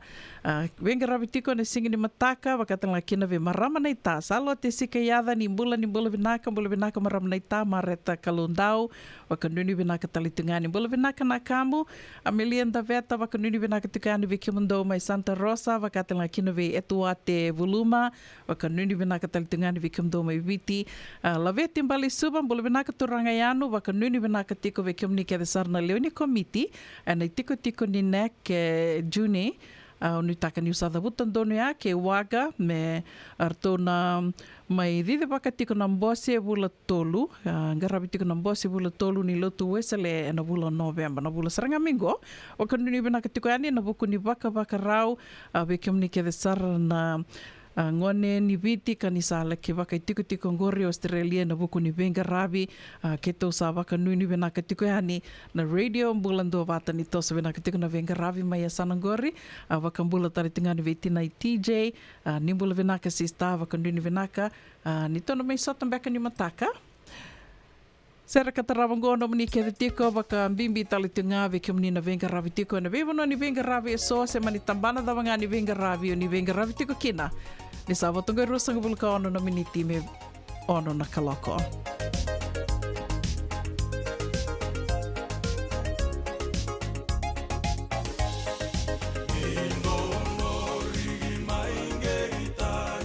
Satu barang ini yang uang legumba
So enda sa sianga sarangan nikila na dapat menda baka talau taka buka singi lu taka siapa kaya kapitak neka kuni lo malenga sa tipin dono menua erau ni buka dingo ikimuni wayana JJ's Food Shack Santa Rosa California na be matanggali kaka na tipgina mebaka na karitua waraisi na lobo palusami na buwaka na kaiwa soso na dalo na toa na kokonda bainga ni kinang gamure na kaka na buwa balang mebaka na steak gai buka loka tabio kaya na kozlo surua tatni Kailangan ko na kaya na pie ng bani kay na manray. O yan na JJ's Food Shack, Santa Rosa, California. E raw sarang direct message virto, giri nga kina vitu sa iba vitu, tolo dio tolo doon limono, se, o nga wali sarang alito miko may nanomota, e na dio maluma Billy Street. O yan Santa Rosa, California. E raw talaga ni rito ulit dilibot ka na kaya mukatalo wasing lebo sa mga kabi, yan may Santa Rosa, Kinavato. JJ's Food Shack, Santa Rosa, California. Dan rambeka nang wala ni kibal ni lote na buko ni oso pakadadaka. Sen rakin-rakitan beka na itos-tos nimbula, kuha ni lenga sinuing gawa-gawa. Nana magi-mai kina programo warotaki, may veratao na New Methodist Christian Fellowship USA, nongu chisu, nongu banua. Ruwa na bima maniona na kabini buko lulu bay Kemando California, bima manindu na singilewu ni lotulewu bay Kemando biti, and a radio bulando vata San Francisco. May kauti kanta vata mai. Do yan Robina ka naman raman na ita. Do samba di ba kusa-kusa iwe? Yandra na ita. Kita sili katalaw mande na Orange Lounge. Maleka. Warasan ba di kata-kata pinakasartunga toboy siyang pambakaw. Gay way dala tu kinambata. Koe serengan gori, sono ngono santa binakat serengan na kenta kakana. Di na to zoko. Kaya kitusan ng berata ini baga singelebu, kitusan gali baga kabi ngaya ni kina. Na Orange Lounge, katalaw baga singelebu siya baga kabi, baraw tayo ito baga manggo sanggay totokan na buno ni kana. May namenda to with ti, kanay baga singelebu siya baga kabi, may baka na baga sekera, na sui, ikatabuteke, roro baga lolo, kay na vida tale. Giraraw mo kila na menu ni singoya, na Orange Lounge, tolo-tolong dua, Orange Street, Santa Rosa. En dua tala na taban ni Vingarabi ni Divine Group of Companies. Dola man na wala kaloka na mataka, kina wala kaloka anambongi moniti kina singatambo na Orange Lounge. Tolo-tolong dua, Orange Street, Santa Rosa. En levo tu na matanggali life insurance e Amerika. Kalevo talangan na kina itu. Iyan na Lincoln Heritage Life Insurance yang niti kanda mga binaka na ito kay kanda sa may buhay tigo-tigo na buno lewang go. Kaya wala may wangande, so sa may buhay tigo-tigo tunde. O dami matitiko si Sen. Raw-raw sara na mga lewfo. Katigo talangan na ilawi maruroy. Lincoln Heritage Life Insurance. Nakamba ni dundungan daw sa mga claim. And the loma ni rosa nga bulu kabana yawa kasama niya na lenga isang oti karuan na yang baki. Siko mo na website ko ito magori si TextBuy. Kinabasi ng walu-walu-walu-walu, tolu-tolu-walu-lima, e na kinay tugu-tugu matay na lang. Lincoln Heritage Life Insurance.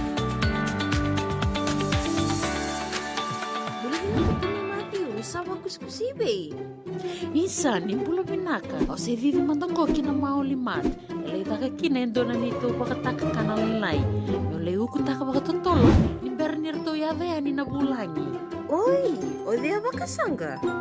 Erto bakasanga telanga ora to. Sarara saranga. Go enta so mga nakakana. Esen kita so manakena bakanya takina olo. Oi, okay. Binagsaraman da kilatiko. Maulimad, Valima Rualima Montgomery Drive, Suite 2 and 3, Santa Rosa, California. Veitara sarani kinanaba ni telefoni 125 Rualima Saiba, Vitutolu 5 and kena itugutugu matalalay. Ongo na Radio Mulanto Wata San Francisco, Mekauti Kenda Vatamai.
Saudi nongu tarani mamatawano Sawarara sarauta ngamoromo Andi sere ana che conivo samalala Olea meu galoma Yanina ya tuya sawa Mela kisilima na tomu karakara Mokoti koleo meu nagai kalau ngata Awa kataronga ena leuni nono Melauni lewa kena noniko Sauni nongu tarani mai matawano Sawarara sarauta ngamoromo Sawarara sarauta ngamoromo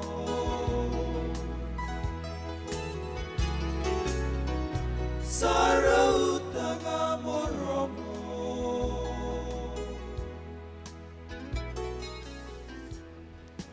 Totoka nei tavi sero e arto mai kautiki anda tiko ane waka malua ane kawina waka rambuka tendai na police jazz band. Sandi nai au kalongata ni urai dike muni. Koto mai kina nangona ni sabatongo e tini ka rua na miniti me ono na kaloko o te taka pakalili na ono ke tō sana mai wei tamani tiko e ani karto na leo ni komiti karto didi wakatiko na songo ni sena konferendi kanda wakanamata tiki nangoa na konferendi ni mbula wakawati sena I Still Do Marriage yo e ana ono na kaloko. Darunga the mande vida na itukutuku e adhara tiko me wekianda e na kawi ni kua e na wukunga ni nonda i wasininga o na ni rongo mai wale ni songo.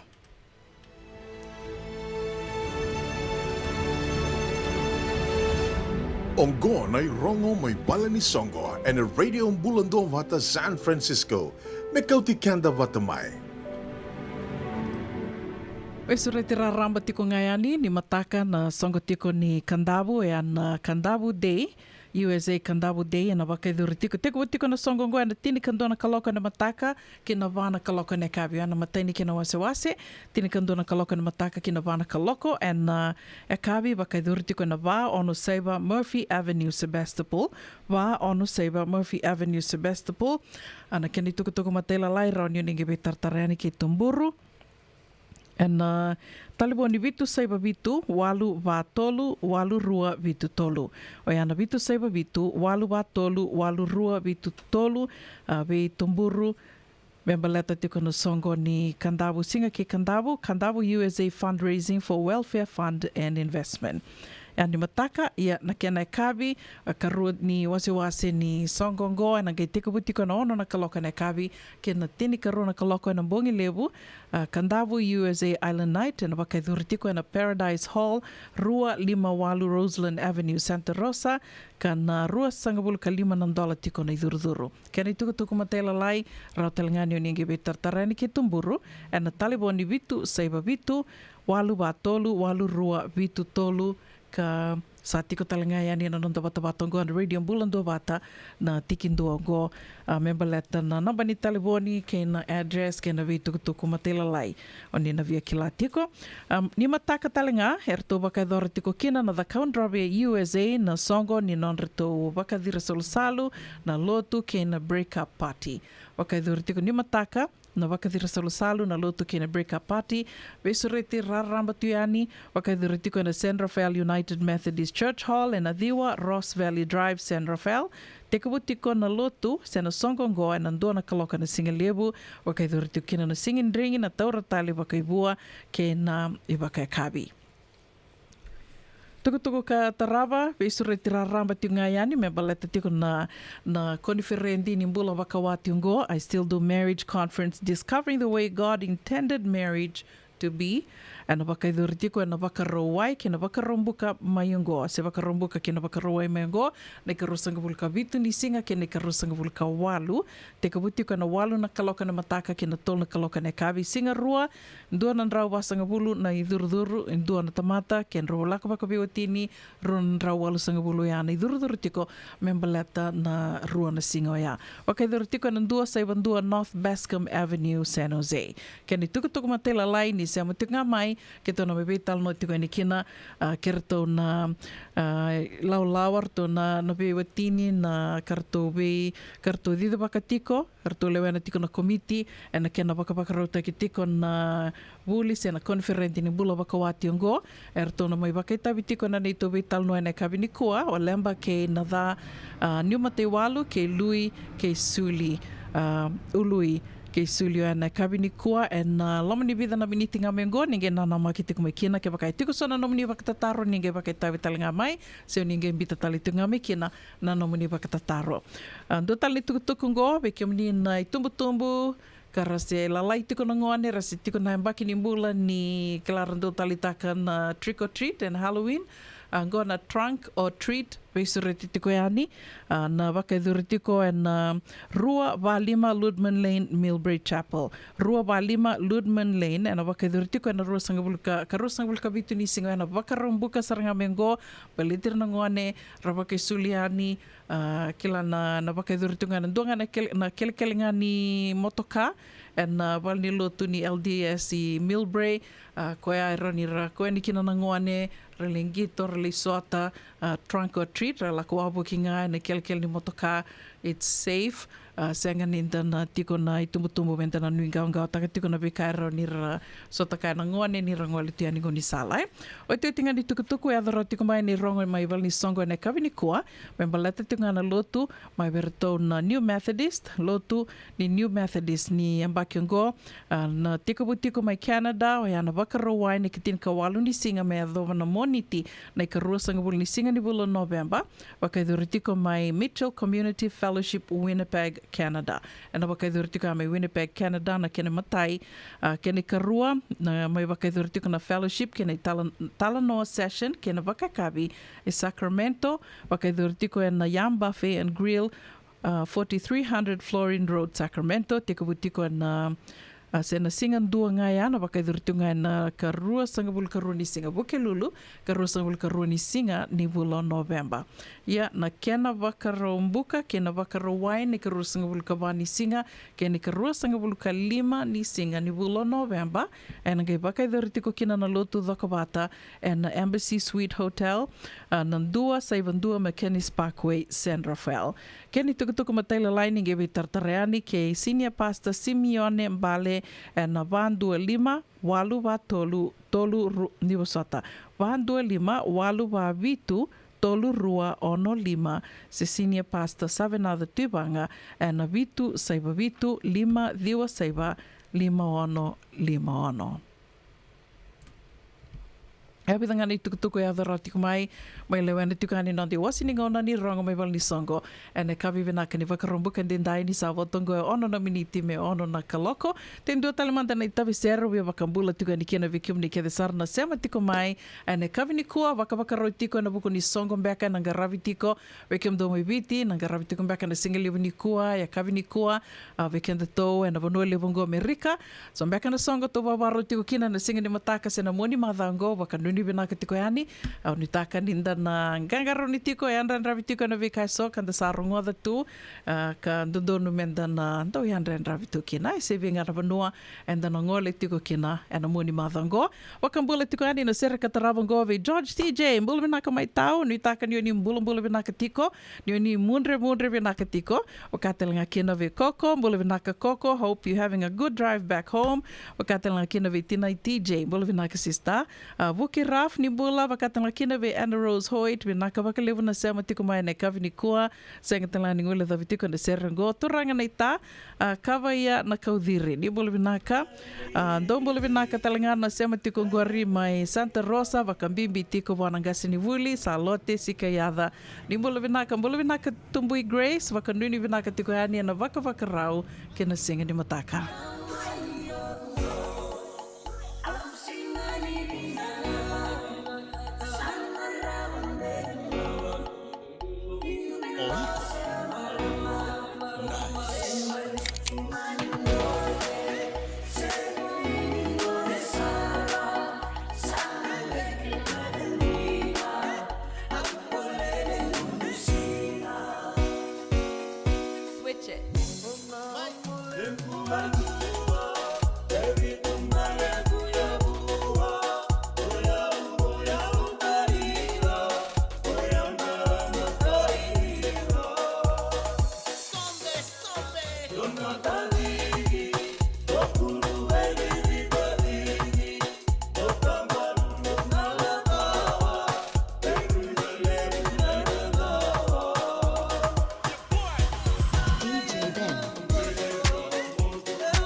DJ Ben.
So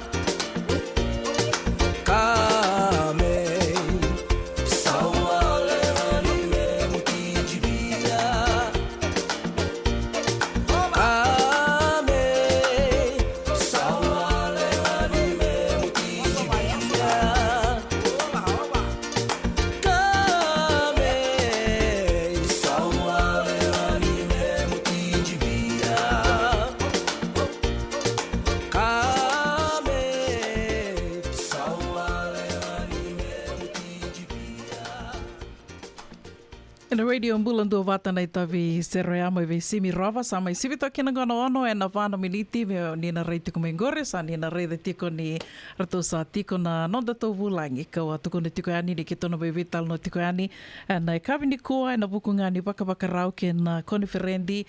ni nonda mbula waka wati au maru taka waka leu na non rito wangalala taki rito mai na we kanda ka ki tono be vital no e ani na e kavi ni kua ngoa na Rendi ka kero santo kaliwaka tiko yani e na vidana madhango ki tupe ia na kena wakamatela lai na vinaka meritona ngai wakamadhala kina ia na berni ki tu tiko wu te indo mandana nonda e tavi sere me rani na wakarote ki kende yani na ulutanga kanda na vital no tiko kina na kavini kuani sama isivi tonga na ono e na 5 na miniti.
Na radio Bulan Dua Vata na itavi se roia sa mai se vitoki na gona ono e na tini kandua na miniti. A kavi tuku ni wakarombuka dendai ni karu sanga Burundi singa.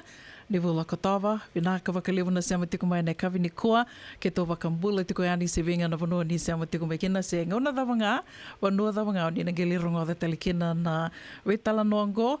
ka marutaki ni soli tiku na idhengu ni mbulai, ka rao ni damai vese mati tiku kina, damai vetala no tiku kina, da waka vinaka takatali tunga na vata vata, ka rao ni damai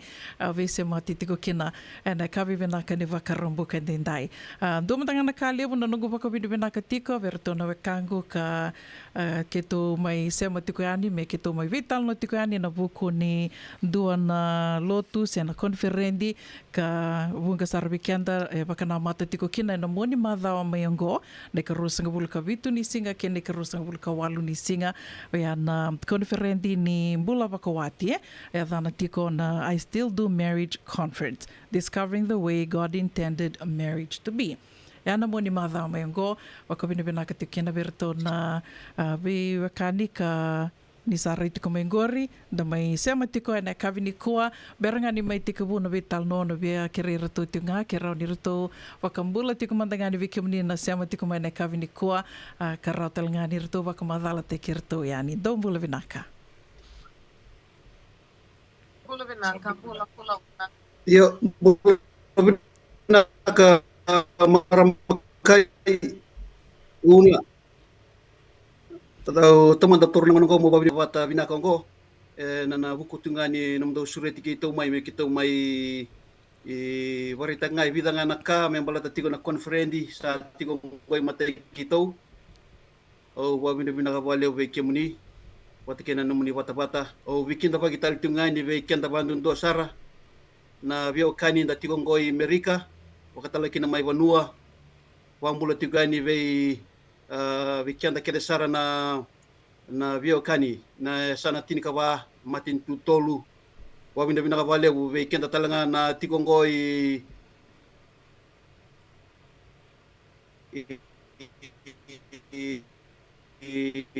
na West Coast North Bay rongo tatigo membula tatigo na konferendi kito sa tubo na katigani singani kuwa Wabini katanga mo wambula taltungani verto kede na songo-songolin lotu kede tikongo na Bay Area katala kina may Sacramento verto kede na Talatala verto kede na Leaders nanduin mata lotu kede kita wambula taltungani no muni bata-bata ko una to wabini binakawalya na ngona binango na numundo sureti kito tiko mikito tiko singenda sembarangan ni tigo wabini katamo tegi Ada kung timo di korwa tu Piedada buka toka bakililai tunggo nungule ni wale Suliana Robin Karavital tinga mekia ron tigo tanga meseno ze ron na biotino lemba pateke nada kita tigongo me kita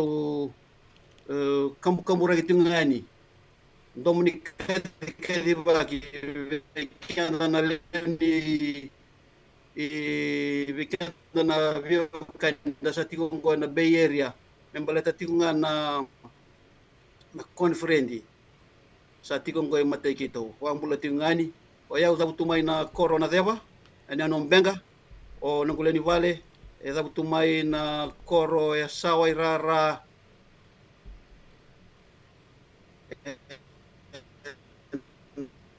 na atu sawa balam orang nga nada merong ganyan pa matal tigiro mai kombe nga bikirau iksanango Naka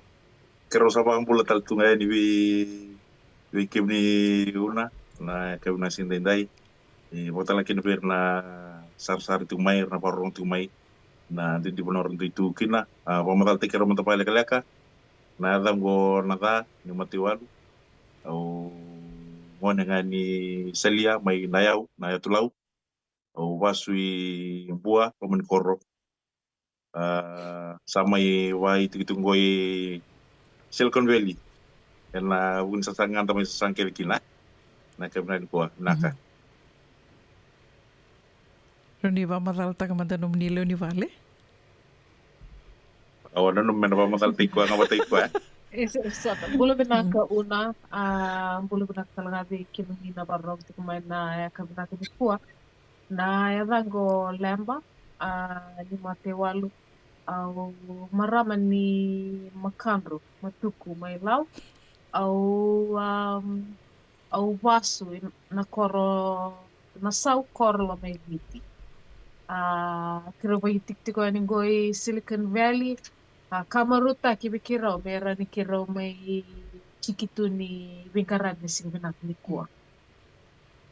Totoka. Vinaka vakalevu da samironga de tuka na nono to vakamadala tuka ni vakamadala te kiro to tiko na nono bulangi na kavini kuwa goer to tiko keda mai San Jose. Yeah. The tukuni na Silicon Valley a San Jose. Ia ondo vakasamata ki San Jose tunga vaka me nongu wonu au mai tau ia wukina na nongu ngale me mirikai. That's home for me na nindo tukuni San Jose. Ka koe au maro taki na vakalevu na nito mai vital noyani na kavini kuwa. Au kera nindo vakamadala takamandanga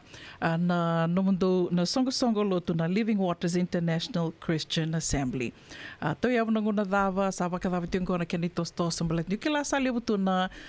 songo lotu enda sa rongoda ni sa toia buboli Amerika vaka bimbitingo wekenda tomandanga na ito kei koe au kirikim dokina baleta ni sangei roniu kai ni songo lotu ngone mbeka sangei toia bungana vida na mbakingo kero ni do vaka madala mandanga kina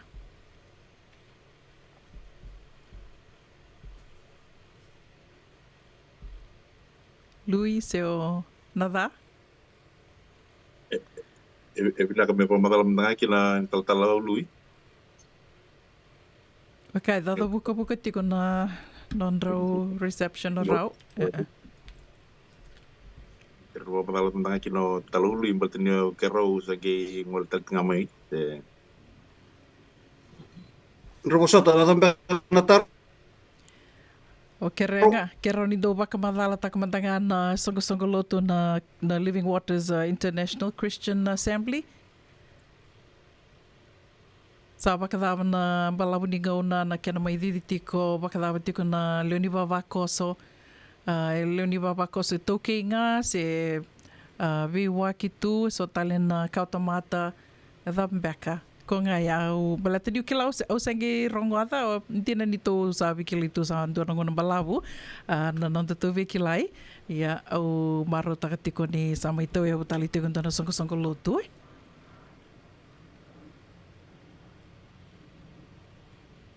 o bambuta e dada buka tiko na nito se ama batiki rona biwatini batiki lui na daro nin ro bak madala mantanga mai na songo lot kero samai lewena na kunongoi senusi sangai wiamba kitolutiko sangai tau ya bobo tanga amba kitolutiko bambotnya angai tiko na ngona ya tukina na covid na kena Doni lotu lewura ngoni tau kenga era marama turang ni viti. Yo sangani taro wana be mata leso. Korna be semayani na bukuni bengarabi se na bengar na ngaru kalowe na sungguh loto ya. o ya mena kila mentanga usa bu buti robi au na kena to ya buna kena bibo talalai na be kila na to ni talulu i robi usa be Iya. Ni wasota na bia libo ni vitar tartuka ni malmalum tigo sango kero live sa tuga ningo i Capitola nambara bio Santa Cruz ni wasota ke baka tata buka tiga ni be kianda na bia liba wala kalak nga una vina kata mo madala tanga na songo lotu na Living Water International Christian Assembly ngo vandurui nduri enembaki ronon dolu rosangabulu satu tigo nembaki ngo na kenan nduri vai vola taki va kamati tu ai tiko membalati kenda sarangan ngoni tau kei ke mami lako mai na vei songo len lotu yo tiko na rai votu membaleta tiunga o kenda sanda tikongo mai soli ni kalau menda vaka ngataka na matin tu ni kalau ka keto nduri tiku kinango na South Bay e va tambakin do tiko na kenan nduri ngo kenda saranga iyo era membaleta na bura kete membaleti kenda kete kalau lako mai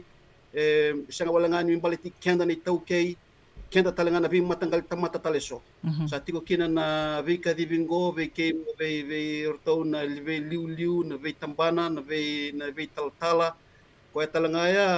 do rongo da tiko ni sa duri taltunga indo na songo irango na South Bay Fijian community ya sia matunga mai bango embeta tunga na raibo te tiko membalete me vuke kenda tunga na ngoni tauke inda sama tunga inda biwa no mai na kalau wano no weekend tu ni tauke dena ko kina na conference tikongo kota mai na kalau the best na mai vosa weekenda sanda mai tungo balata tinga na lolo mani kalau na lolo mani kenda tigo na kalau membalata tinga na concept ni marriage iyo vatambagin do tali tunga no na bika dibi tigo na kalau membalati kenda non da veo kaniti ko bata ke koya da sa mai tungo da bibo no mai da mai tu na buru lebu ali tiko ya watiko viti ya na kalau wala ka tunga bekenda sini ko ke to ba bina kina vale buna ito mai tungo kito no mai ndola batiko ndona pata ngo me kito kadi bakiani bekenda na sanda tungo na Bay Area vena bonu da tu kinango o bakambo tiko ni na marriage conference ngo tumo na kasaranga na kalau mempalati kenda sama itungo i na buno lebu ngo Amerika ko ngaya uno binka mo wasianga baila ya na bika dibinga kero binga rabitiko ba tala tiko ni youth and Living Water International Assembly oro tinga mai taingori sana do San Jose oro na liu ni committee talanga na rawa takai lemba yesa wamota menta to sa tegu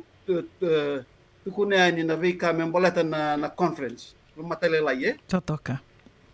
ya kwamba kaya una na ni tuku sa tiko membalata na Living Water International Christian Assembly na vinga rabi tuike vatamba kinto sa tunga ve kenda na lewe biti sa tungo kito sa tuba karau kaya baka na vika dibi ni kalau ni soli ni kalau me vaka ngataki membalata tunga na mbula nda sa mbula tukinango na baka tahu tu tiningo na sanda mbula tukinango menaka totoka wakoti au maro taka wakalevu ni tomai sema na watawatongo palete ni wakawakarita kategonia kento tu wikilai toka sa yambaki sanga bulu toka mena nondu tu wikilai yango wakame sama indo tale na kamba vo ndo tale na vono vo tu sama dewa ni kinongo ka tu vital no tak sartungo na I still do marriage conference na moni matha mengo na wakarawai wakarombuka ke na wakarawai nataro betaronga ningo dina ni samai kadiba kitiko wikila si bure manda mai bakadava na bakana nanu ni me maindua na konferendi ngo se na konferendi membaleta tiko na bula bakawati bure manda mai bakadava na kena bakana nanu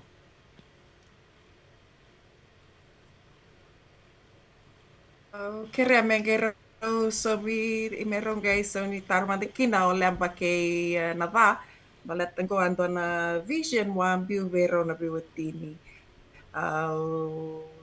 Kere mero wamadala takamanda na vision na biu verao and how it all came together. Me adabo may na sinikwa. Naka una. Tomanda na kena lako na kemena waka samango me waka na marriage conference i Amerika. Kirau abika rabitu na young married couples ministry may bichi bena walotu kirau walotu tiko kina. Sequoia na Life Church Fiji na tiko inandi. Na miro lako me Amerika kiro me reda ni never na ni rawi thamba era lako tumai ra lako seira tumai ra 20 biti na watin right sa mani admike na vana nalo na niro wambota ni when you build strong marriages you build resilient families you break generational curses sanga wala but you also build strong churches and strong churches build stronger nations sa kwaya na kia na banana na tu me na vakare indona conference me rauni vukianga kina na kia na vatitit kaya na bosa nikolo wabimbi na kia na encourage takitu na tamata wabimbi wikenda na ito okay enang bulan ni Buvale enang bulan ni Wakawati na kia nando sangai me da wavi na katakatiko na nando Buvale. Totoka. Ita ko na kau ni semta wali lai. Tomana na tino ya. Kero mai buli da telanga lo mani vida nambaki ni mungkin ako no keda dito okay da sianga ni wakata buli dia na wakusi na buli di Wakawati baka mendo na katambu tu weekend dan sangge susungi lagi mai na vital no tagin beka ni Wakaitau na tigu mena Wakaitau misali afsar misali itu na Buvale kenda ngi ndo ngi to mingana tiki na dinda sala ko tiga ni loma bunga sar weekend ndo tolong rupusan andre wono serangan da salita o tukina au sanga ni tungo ni ketu kedengo ketu sa mbo nakena ko sa mbaka pertanya na perfect a perfect marriage that we believed sanga sara au ketu telanga so ta mena borora na donga wa ka telanga mai yo kememi kerungi reva taltinga ni just like us pakai kerunga we needed somebody to counsel us or to guide us me ko kata uli dibikira una sala na bika kidengo tia ko yang kai na bibu kendina ni altampo sangi bikira ukina maybe you need to spread that there are others out there etiko eso rabia kila rabia bulida rabia baka binakata non rambul ni biotin non rabu vale wa sivir na lalai sombera na kair na sang ni kila raw ser buli raw dona sala tiku go beba kana marriage conference rona mai vi wakata buli dingo raw dona kenan dua mai biti nda kila binaka na non raw bingarabi na bugun ministry raw bingarabi kina sa mani kerona nom kina mero sureti mai mena mai buke wala na sasangan da sasang kertikina na Buvale me toso binaka kombenga ula. Totoka. Benaka. Tata Lui, dona ka talin robia wasea? Iyo una. Na rebo tu ko sa tikongo o bakang bauta tiko ningo sa tubu sartunga ni kalau. Weekenda. Na mendareda ni sa lako tiko mai na kalau na lomani kenda tiko. Na lewi viti da samai tungo na Bay Area koto saranga mau ko the general ko the best of the best weekenda menda mai waka me vayan rati kenda nanda mbula sanga wala nga ni mbula ni Wawati se mbula ni Matuvale na mbula saranga ni vioka ni wata na kalu na Matuvale tukuna tiko na nomu relationship wata na kalu no mo relationship o na kalau nga may binaka tiko kina na lebu tiko na nandina ro o mo ro nga may wasia ro na kenan daw o binaka tanga mo kamu reg nga ni vale lai be kenda na lewi biti sanda tungo ni sa lako saranga mai na nonda loma ni vale talair mai na kalau o ira na kenan daw mer mai vayan rati kenda nonda bula ni veo kani wata na kalau sanga wala ngaya na bula ni vei mo wai wata va bio tini wa matu vale e sama tale tunga idake wata na kalau ena ngauna da sambulu tu kinango sandendre tu na dareda tiko na kai solio tu Amerika e rawa saranga ni wakan romu di kenda na lewu ni woso ke na lewu ni vangarai lavo sanda takabo tungo sa so kenda kaya kain total na singa me kawalu ni singa tasa tata me walu singa dina ena lewu ni woso tungo ia na loloma wala ngani kalau kota mai kina vango e so be ira na kenandau me mai vosa be kenda me be vanda ti kenda me avala ti kenda na nanda bula va vio kani va matu vale va vio tini ver na ngone ver na tama ver na tina sang wala ngai tukuna tal tungo ko ya no companionship ikia e lako kita letunga vertical relationship also the horizontal relationship koya na singini ko ba bina ka waliw weekenda ko ento na ngona binaka menda lako mai i tu mandanga menda farrongo ver na kenandau menda zingo ena vika e kota tiko moira wambote ena wawure vakasama vayan reti kenda talanga da sama itungo na buru-buru le Tomana chingana kami tu kuni chiko talalui. Tomando babin minak sarvale una na ngona rensolia tokin ko mikito maybe wasekin na. Kilanda rose bisa kita kumain da ngona da wasotekin na may baleta na conference go kina nomini bisureti tik may bikito babin minak sarvale ni may adaraw na bisa go. Doa nakanga ubia tomana tik bisa kertas takabo ti kumain na Rona Biotini ke ni talalui is about nanon the relationship po kenda elevo na ngona kenda sa tapatu elevo na ka kenda kilabi na ko kenda na maraman ni bitirta turanga there's a lot of things that we face and kenda kay do tarato nga kay kenda like we don't learn to share because we're afraid people might criticize us sera sarili te kenda rato so a lot of things that happen in our lives kenda da hold takatunga and we show everything is okay, but nandi na ni kakenda kila tondo tunga so rani do na way ni salang go not just for marriage, for our relationship even with our children kla lebe kenda ndala kumingo chik may vitir na nondangone levo na kambi kay kenda tu pambimbi be kenda marama levo na be kenda tiko san ko ertik me na ibiti na lubenda na watinda and may sataba tu and the sasangachi ko nga na nonda provide takavira but there's no one that is feeding us also on this side may feeding us in the sense of encourage the kikenda beka just to hear something me ba kokota tal na nonda bula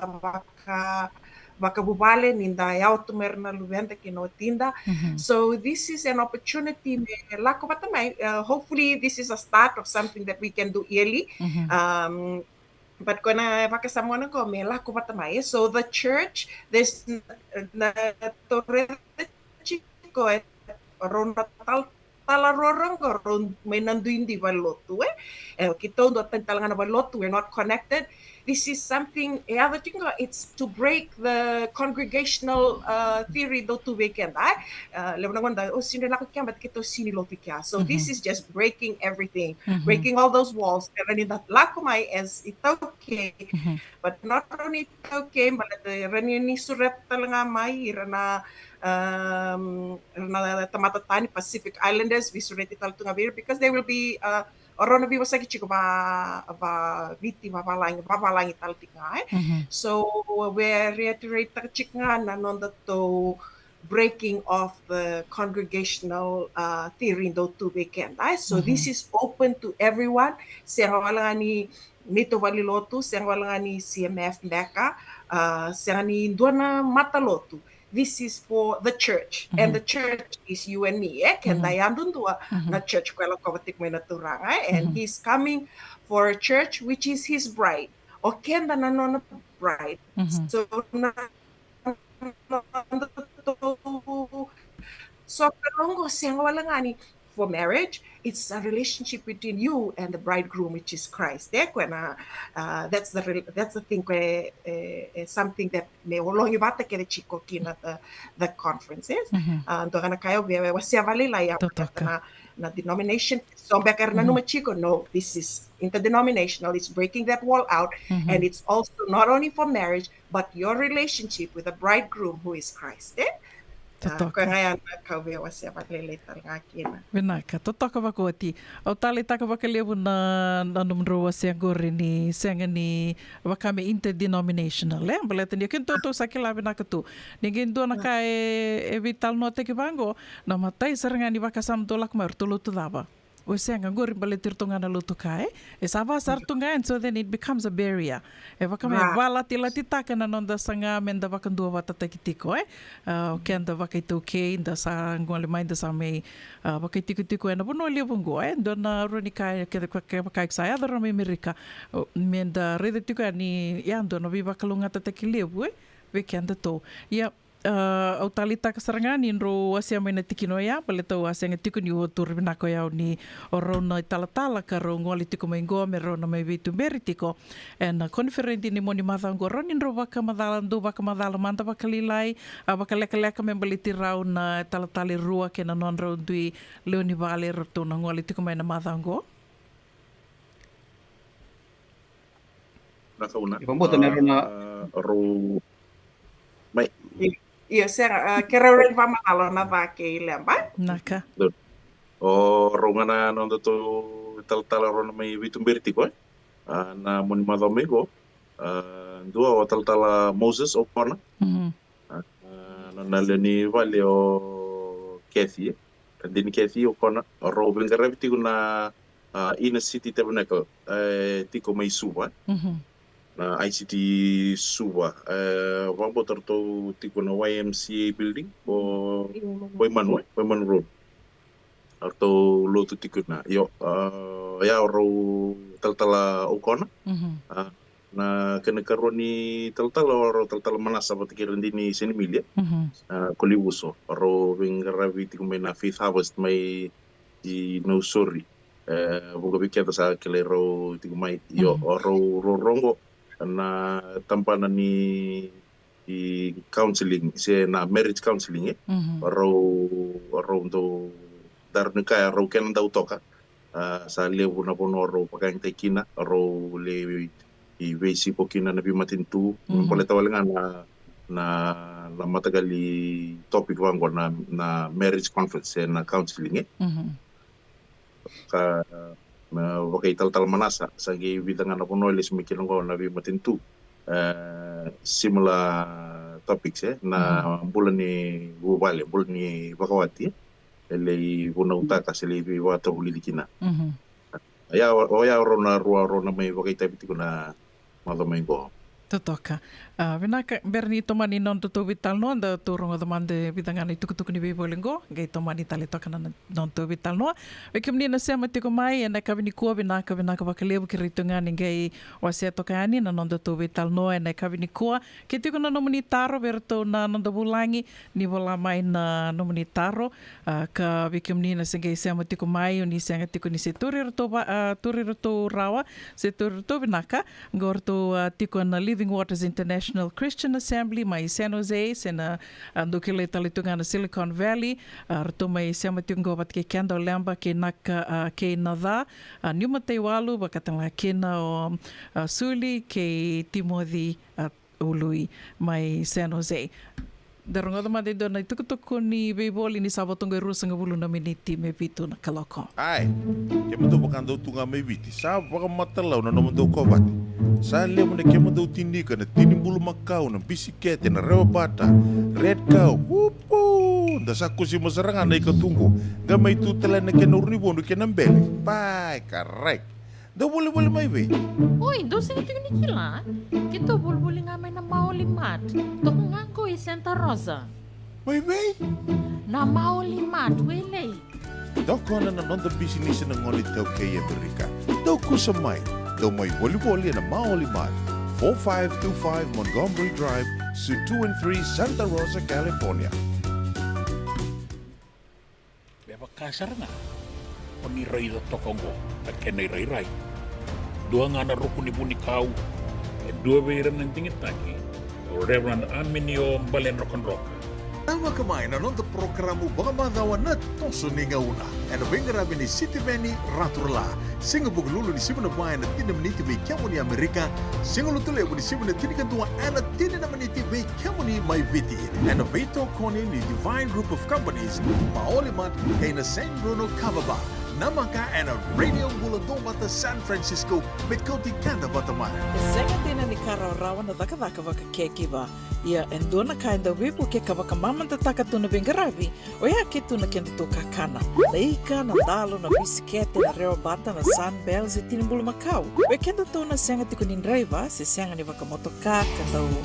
Dren na te tu beto seki, erto sa tu wakarao na Divine Pacific Food Mart mai Sacramento, merto taladeani na nomni boli. Rawa sara, we tartarngayani na taliboni diwa dua ono toluva diwa ono saivarua, merto wakarotaka katalada mai na nomni boli, ena kena ngona totolo tua. Divine Pacific Food Mart, Vitorua Viwa Walu Franklin Boulevard, Sacramento, California. Namba di telefoni Viwan Dua Ono, Toluva Diwa Ono Saivarua. Erto ngarama talanga ni kena lewa soburi ani nanomu yaya. Mai na nonderto stoa, kena nomu mate ni katumba. Dendram daka na ngola ni kibalilo tero puko ni oso pakadadaka.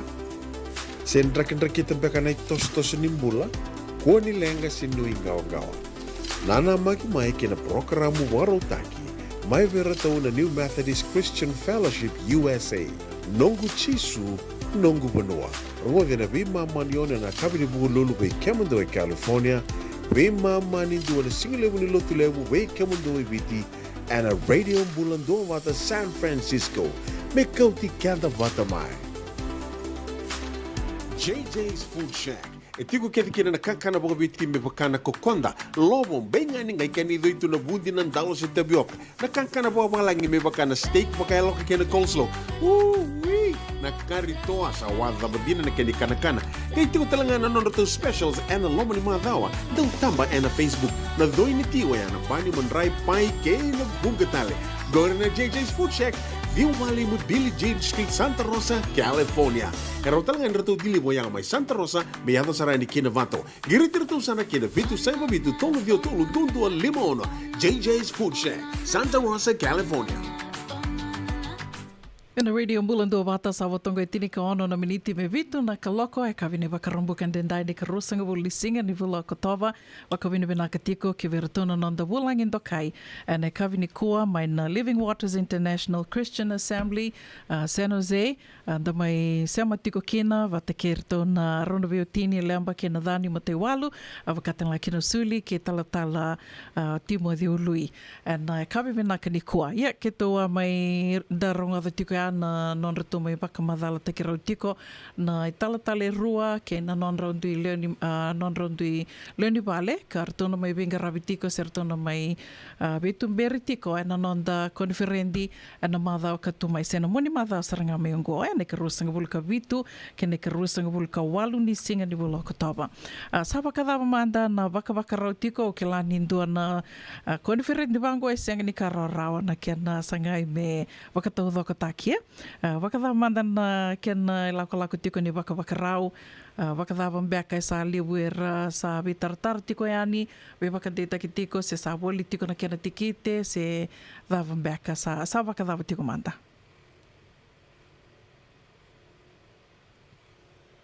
ya vina ka maramakai una sa wakarau sa toso vina ka sartiko na tuna komiti sa tuwa na ketu na vika kerve balata na konferendi tekbu mai na ngona to na ngole mai kina ro na ni taltala pateke ro randini nan roidili me adawa nangona sara sa mai wetiki na konferendi na wawarawi ni songo-songo le lotu sa totoka sartunga nangona ko sa lako ya ni va leu na tikite itumba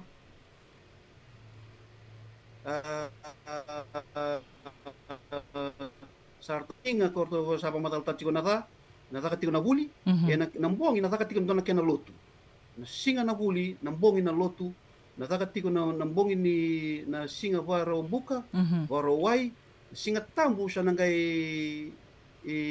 wakati ko may breakup service. May na rona singa ya anda sanga may lotu pata kede may lay wotiki na konferendia na singa tam. Ya sarto ba para tu na committee sa lako tu sa kito sa visuri taltunga ni ba lew be kenda kede sara na lew ni banua. Wambimbi be kenda na lew ibiti nda sa tungo na North Bay orto may na korturang ay Sacramento na ndui mata lotu na viva no kede na viva kani kede to sa visure titiguani ve kenda kede sara menda lako valeu le umai me baka utu na tiko una indona kasa ta ka tiko na kalau na bata utu tiningo nango sa kota sartu nga may na kalau na italai may the best of the best me may vosa ve kenda na leu ni vanua na leu ni vamimi ve kenda tiko na leu ibiti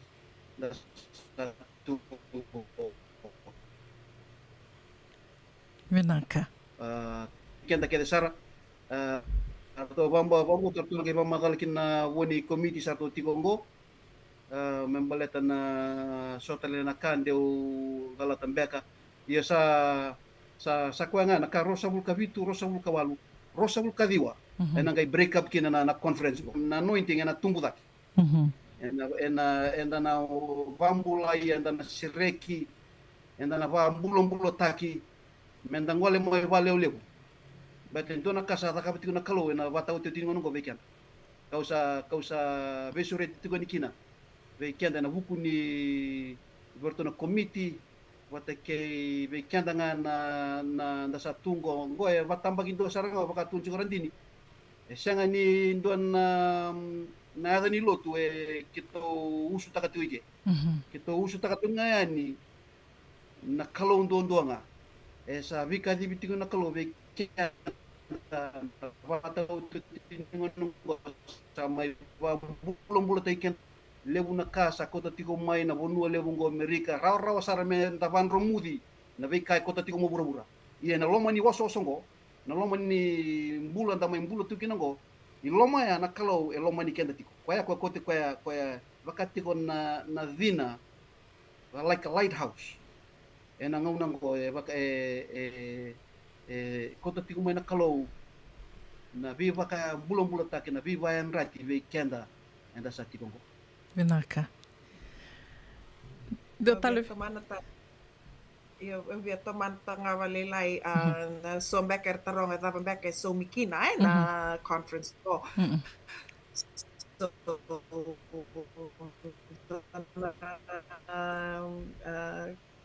to host the conference vango ni rangol sa may vichin na kanda nakakina na susumini nonra wanga buka hotel la kito binakatal chame robles tek tale me to stay here for 2 weeks karon ni madawa rombo pa then before they go back to EG but kina vika ke tale na chico me maleta na putting together the conference so kaya kito bolite kina na tikite ruana for the 2 days. It's $140 for the 2 days. Iyon levo na donation kito may tarata le chik nga vidar vetete vaki ve na marriage conference go vida na bubale vida na kambani lalai American go via to so talanga ve na ministry and na lotu talanga Living Water International Christian Assembly o kwe talanga tubawawa so kito kaya na reason ni kena bolita ko na tikite merani na kavataka na cost ni conference go iyan do talanga na ka kito sa ni binakatalanga may hold tikenda na if you don't say sombe ka weekend kwa sini daka chico to hold that back to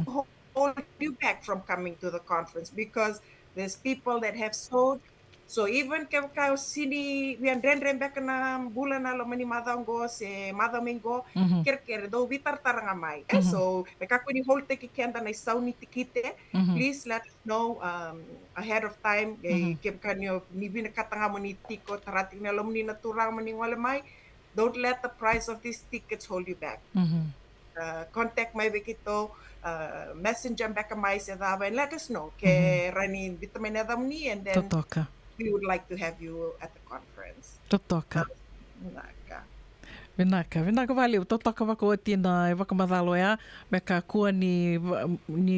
wakatao taka na nomu ni via ngole mai, ni via mai rongoada, ni via mai tiko and conferenti ngo na kia na tandre beka na mbula wakilabo mai wase tiko nia o randini. Raunio ni nge tartarani bat kerto se vitartar mai unga ise matike muni bat kerto and ka merawanga ni ngole ani kina conferenti ngo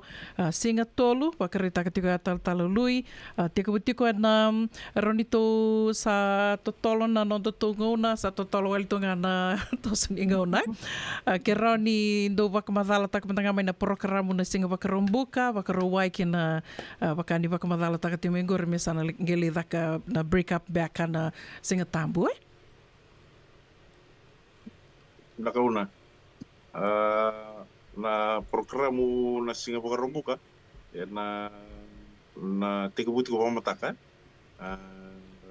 dola tunu matin ka tumba totokan na 7:15 to 7:30 na ngauna tiga buki da registration se valga kata gitu na mama ni Bitu kina mama ni Bitu iyo nandola tiga pamataka paltol nga na meka kuan ni may wato takatuna tamata na registration area Daki na pamataka, mera tinga sar nangol saran lo mani main auditorium. Nawa pagaruta gitu nati kata-kata sombe ka ra bakus kustumai ina ponorangol mai kina somba tangan ability kata-kata me bukir tu yo na oti tinga da registration sana ti ko bungan na wakame tola walengan no tu seminar to kana lo tu lelai Tinggal sana tiga usaren nonton seminar na diwa na koloko. Tiga mana diwa. Main na diwa kina bima mani tolu na kaibi. Na nonton tu wuli. Na dakat tiga kita na break in between those sessions. Main na bima mani tolu suka kina. Otia na ke may dakat na lotu na kaibi. Na bima mani on. Wanu ba tanga ya? Bima mani on wala kina diwa. Naturally, Friday night and Saturday night. Na tutupat ka na programs for the 2 days Warumbuka waruai. Singa warumbuka, nampungin warumbuka. Singa waroi, pungin waroi. Na singa tamu boleh nga, pon na loto to kapata ko tuntiko nitaltala. Na tiga uti nitin kanto na matagali lai. 11 AM. Balata wala nga ni so na ngolem baka may bakayawa, rabi may loto wala nga ni singa tambu. They have enough time to travel back to wherever they came from. Na kabi. Ni merupakan ni deklaratif community sa singa tali ni New nakalitin ko pinakamatanga ni Otien Lotu kumbaga na itu sa tu na gitu membaleta na to songgon venaka passing level o katalanga passing level light lunch yes na morning tea patikan na lunch merupakan ni wasaya light lunch lunch nga ni bulye iyo sa lunch ba palangi iya China venaka totoka wakoti do talibek na kando na via wasea kero na sana kadi bakitungani na madha todo kongo na vika kede sarto sami vital no taka na kabini ko membaleta tiko na I Still Do Marriage Conference, Discovering the Way God Intended Marriage to Be. And amoni madha may ngo na singa wakarumbuka kay na wakaruwa. Imberanga nito may viva kamoditaki na kabini kuwa do talibek na kando via wasea. Binakong imberanga nito tiniyama nito binaraga na singinak niko. Tama daw wabin binaktikita na sulit ko na muna ko. Darani kita may wasi nga balaka-laka na kami balata na conference ngo baka nga na non to sa waseti korto na sa BWC Giliw ang goda na conference binaka o be baka yalong we turna ngono go mo besuri tira ramba vikenda kunindor kami vatao te kikenda na nanda na mai rongoda sinda mai bulida na kami babi na kata kikina na dambula baka ko at kunitiko taltala lui ndona ngono go ndona kana kabe beta kabti kuna kalo weekend bagimbi weekend na kawito case nda may bingara bitu na bonole ng Amerika bitu yanir na nanto bubale bitu yanir na lubenta da sa may tungo da may bingara bitu iya sa ko may babala ka weekend na ka merani da may babi na katiking akin na nanda bulan ni bingara bit bakusi na nanda bulan ni bingara ni batikana kalo so torna ngono ko mo bisuritin wiki mo ni andona taro aya nda ka may bikito o sa bindu tu rompe ka nuna lakwen siangan indona kana taro keo bina kata mona tiko kina nilakumay andona ngono bin makani buli kuni don't let this opportunity pass you by dona ngono go au bakangana non tutkun this is a wonderful opportunity Santa Kirena hada di balele ke baka oni nanu mani oroni ni soma baka into na singa sendrendre tik wiki mani nanu mani soma nanu mani ticket ni bitar me bikito like anything else there's always a way around things so kito sa nuitaka minta na lako may balele na conference ngo na Singapore buka bat kan Singapore wa Benaka bakalevu taltalui randini do talmbak naka nada do talnaka do bewasea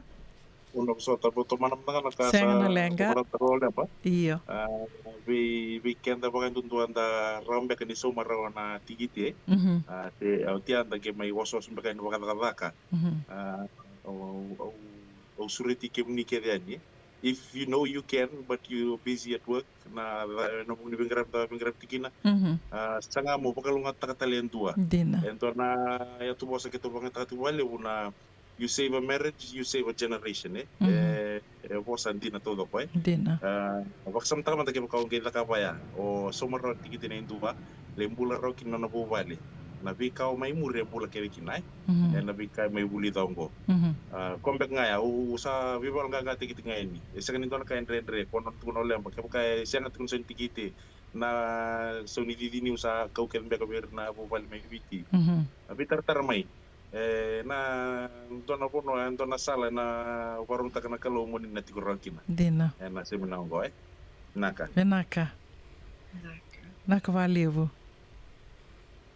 Inaka una to manda babin binaktak tali be kimni na ngona ikitoren may tukuna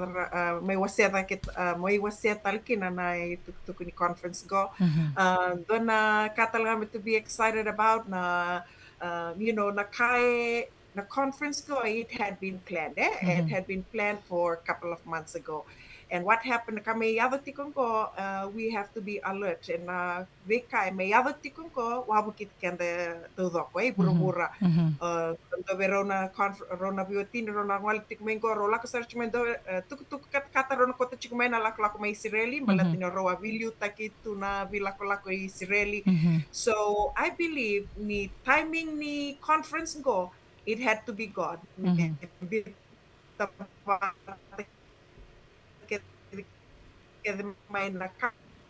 thing for everyone. Please do not disqualify yourself or someone to get it, to glean from. Lumutini kaloro ng waliti kumengo. So exciting times. And we're believing that God is going to have something for you. Vinaka wakalevo ko o talangau na makitikon den dombeka na ngauna na mathango ki toroni na may vital no ki na studio ke taltala ko livuso ni wale sarme Israeli o sawa ka nuitiko ni na todo ko na vital noa ya sama idava talanga ki na nito vital noa na kavi ni ko vinaka wakalevo na siya matiko mai ki reitinga ki o ningironi na waseto kayani na nonto bata dona like dona share na bibu ki sartiko wakalevo ko beto mananga na nonrito visureti na wekangu ene kavi ni kua kuni lewa na ken na tandrem beka na bula pakai labo da sake laki itu don't let that be a hindrance and a nomuni bi ngole an ke sa ni bakongeti muni ngole we tartar mai bat kirto se ni we tartar mai bat kiau au ke se matiki muni kirto and na buku ni nonda na buli kana vakai duritiko and na mother mai ngo bakarombuka ke na vakarawai ne karosa kabul kabitu ni singa karosa kabul kawalu ni singa rosa bul kabitu rosa bul kawalu ke ne karosa bul kadiwa te kabutiko na bima mani bitu na kaloka na mataka ke na tol na kaloka ne kabi na katalau talinga light breakfast, light lunch, vakai palangi ko ngaya au pambuta sana roni ruti kenta toya na kavini koa. Vinaka vakalevu na sema tiko mai veke menina sengai sema mbeka mayongo se ningeli rongo da mbeka na ngau ni veitala nongo ke to me veitala no tiko diongo ke lamba ke na dhanio mataiwalu radin taltala suli ke taltala Timothy Lui mai San Jose sendo ke lai talitunga na Silicon Valley. Au sana mai tatau talitunga ke waka nuni vinaka tiko ke moni madhango ni nandona moni madha vinaka dondonu menda sana yandren rabitiko and sakilake dituna beka yado wabuliti kenda tu kanda na onita kaninda nanganga roni tiko kina. Tanga me veronga din doma talitiko and ngono vatanga and na madha mai ngona singa moniti na monito kaningo uno vuninda kua me dova ngono ya ni te wakadego tokomanda.